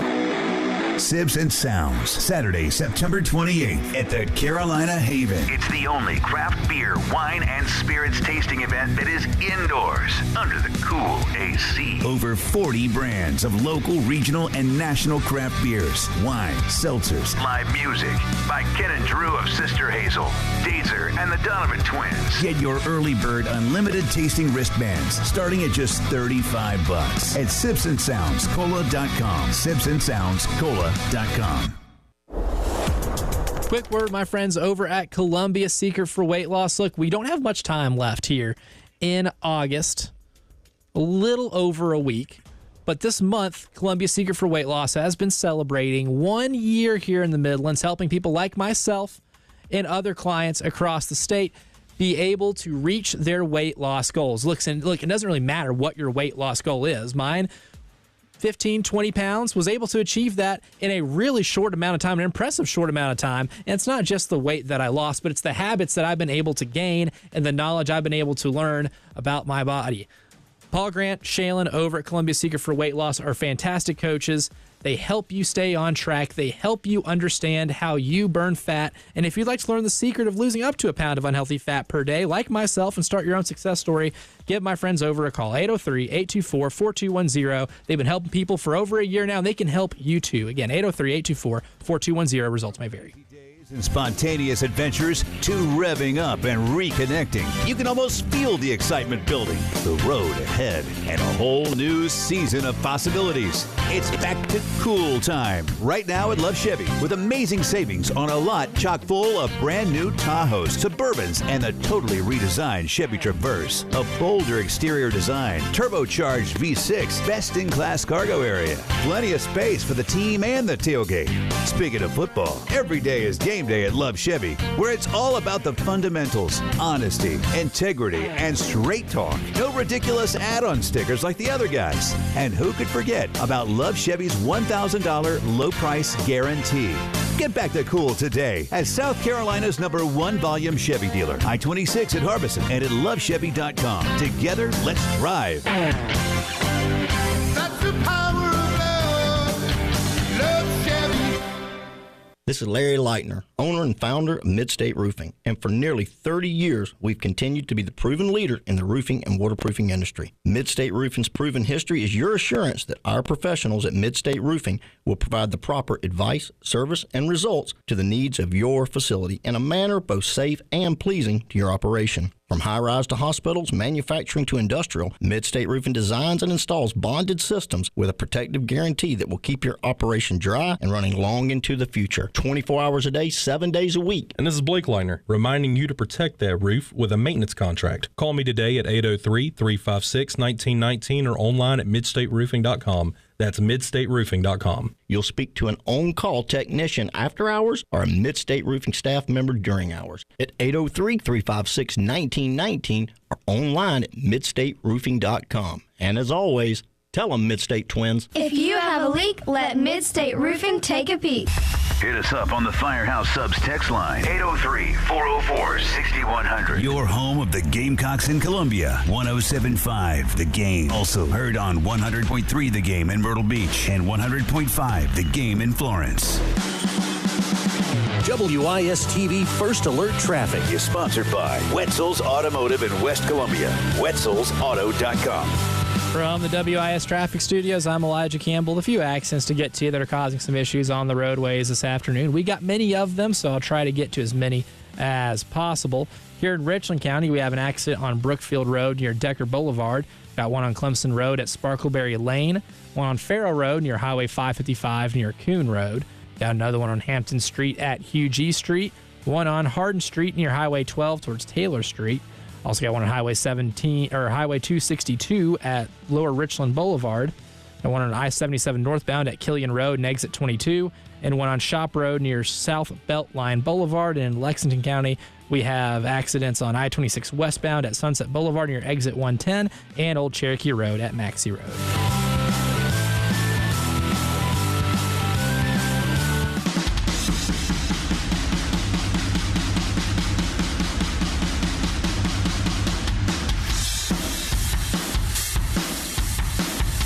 Time for our drive around the SEC. As they say in the bayou, laissez la bon temps rouler. Let the good times roll. LSU sits on the throne of college football. The Postgame Show with Jay Phillips and Elijah Campbell. Your home of the Gamecocks in Columbia, 107.5 The Game. Also heard on 100.3 The Game in Myrtle Beach and 100.5 The Game in Florence. It is Drive Around the SEC time on this Wednesday. Welcome back in. Jay and Elijah with you. Once again, if you missed it, the Southeastern Conference today has announced the new tiebreaker system for determining the participants of the SEC championship game. And again, I'm not going to get into all the detail. You can find it at the SEC's Twitter feed, or secsports.com is the website. They've got, it's a 22-page report, man, with all kinds of detail in it to get you a full understanding of some of these. Again, I tried to do a math lesson on E, which I will read to you in a minute. And I had to almost apologize to the audience for reading what is a SAT math question on air. Yeah, I don't think we're going to get calls from any local schools to come and teach math to students. They can figure it out, though. Good for them. So head-to-head competition is number one, or A, on their list. A, head-to-head competition among the tied teams. That's right, in the 0th week. B, record versus all common conference opponents among the tied teams. C, record against highest placed common conference opponent in the conference standings, proceeding through the conference standings among the tied teams. Yeah, I don't know either. D, cumulative conference winning percentage of all conference opponents among the tied teams. That one I get. They should move that one up. E, get a promotion. This is the one that was not up my alley in any way, shape, or form. E, capped relative total scoring margin versus all conference opponents among the tied teams. And they had a whole appendix of how to do the math on that one. And finally, F, random draw of the tied teams. So, again, if it gets to F, somebody's going to be really hacked off. I've already predicted that if it does get to F, F next year will be like J, K, something. Elijah said Z. They'll find a way to make it Z. Worst case scenario. Our good friend Brian Glenn, the Godfather, the owner of Village Idiot, called and said they should, and he was serious, and he's probably right, use team GPA, or again, the NCAA has a metric called the APR, the Academic Progress Report. Not a bad idea, man. Not a bad idea. Incentivize passing some classes. It's not a bad idea. And I wonder if it came up when they were doing all these meetings. I would like to think so. If you'd like to read more, again, secsports.com. They got the full report on what they've done. But it's out. So, and there will be some chaos. No more divisions, remember. That's why they're doing this. No more divisions. Abolish divisionary. It was easy with divisions because you had to play somebody in your division if there was a tie. Every single time. You played everybody. It was a true round robin. Always kind of easy. We'll come back around to the Eli Drinkwitz thing in just a second, but let's stick with what we're hearing from Dowell Loggins today, the Gamecock offensive coordinator speaking. And listen, offensive line, we had a couple of calls today actually about offensive line play and what it could look like and what it could mean. Here's Dowell on what he as OC is seeing as a difference between where the O-line was this time last year and right now. Coming up in just a second. Completely different, this time last year compared to like the first series of the North Carolina game last year. I think that the overall philosophy of the program has helped because we've been able to stay healthy, and there have been a lot of changes that way, from the way Coach Beamer's run the schedules to the way the strength staff does things, the more modalities and recovery things that we've done with these guys and the options that are available to them. We did make that an important part of the offseason and training camp, just to get to this point where we're healthy and we're ready to go. So we're still continue to work on that. But I think it's a group that has got some new faces, and there's some young faces in there. But Rashawn and Kaysen have been here for a while, even though Kaysen has not been able to have the career he's wanted to this point because due to injuries and circumstances he couldn't control. But you still got a little bit of veteran leadership with a bunch of new guys and a bunch of young guys. And I think it's different in the fact that there's some guys there's competition, and there's some some young players that are doing everything they can to play early.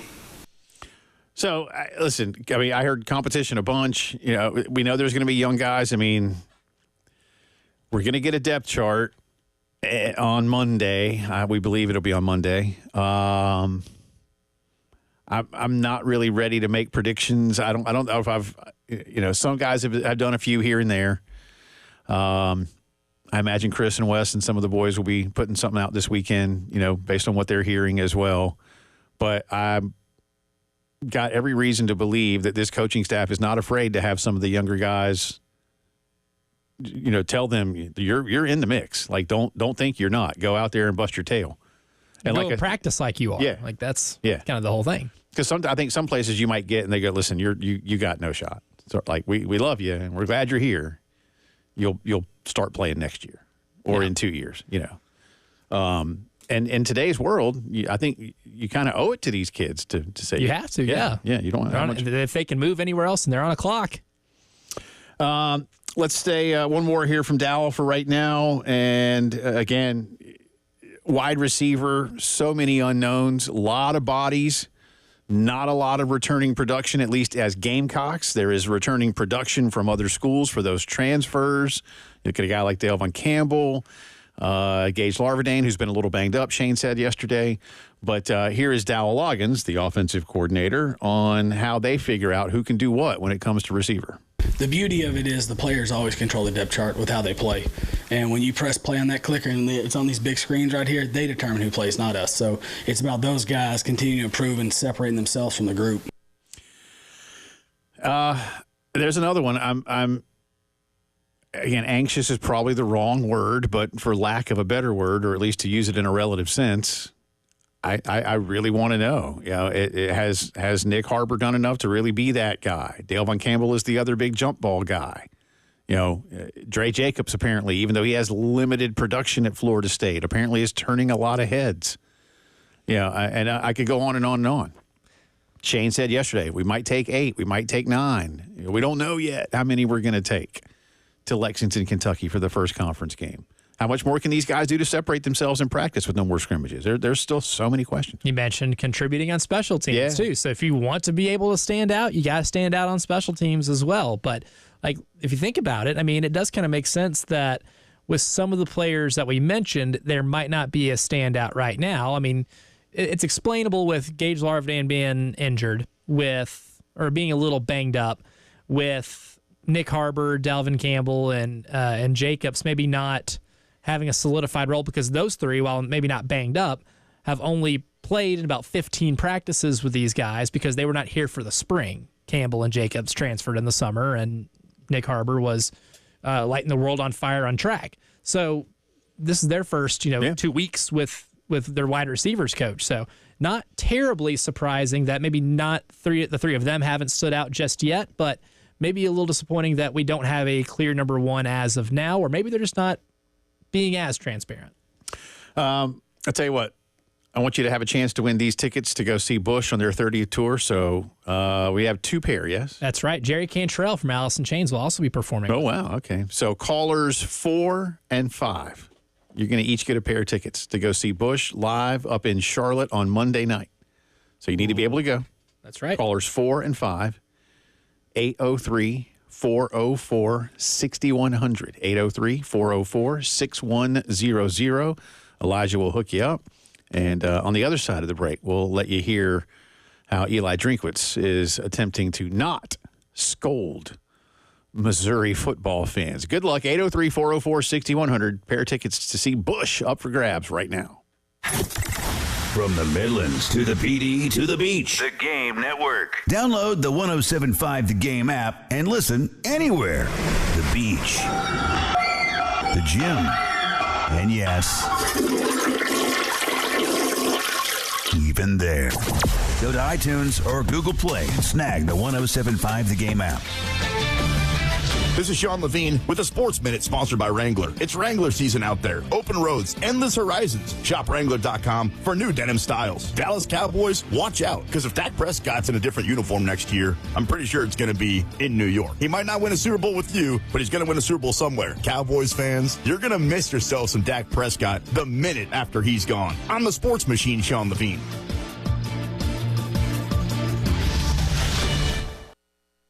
It's Wrangler season out there. Warmer days, cooler nights.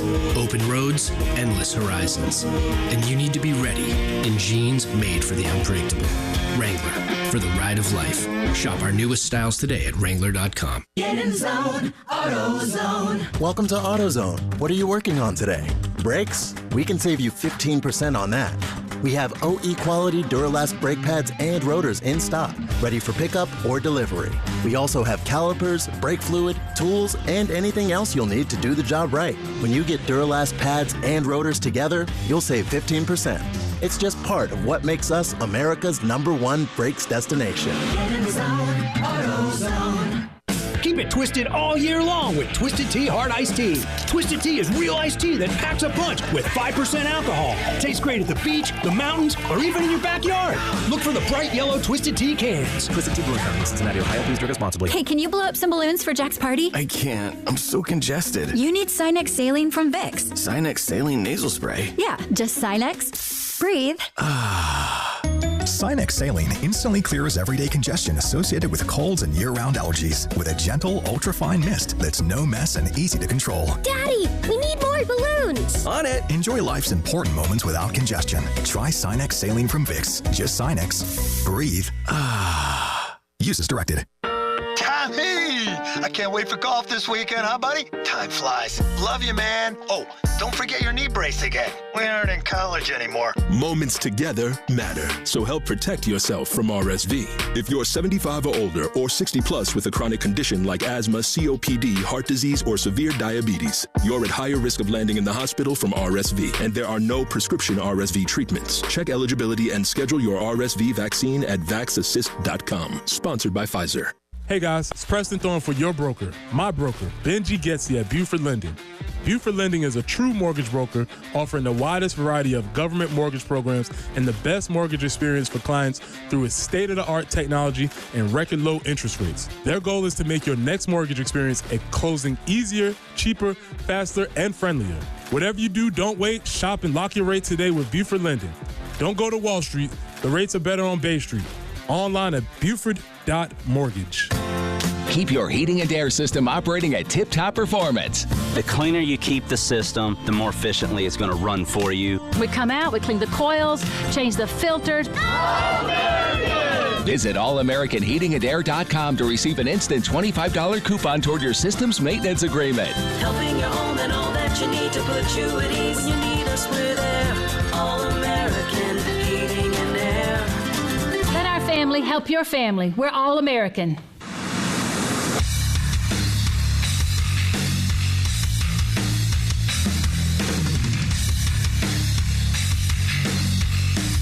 The Postgame Show with Jay Phillips and Elijah Campbell. On your home of the Gamecocks in Columbia, 107.5 The Game. Also heard on 100.3 The Game in Myrtle Beach and 100.5 The Game in Florence.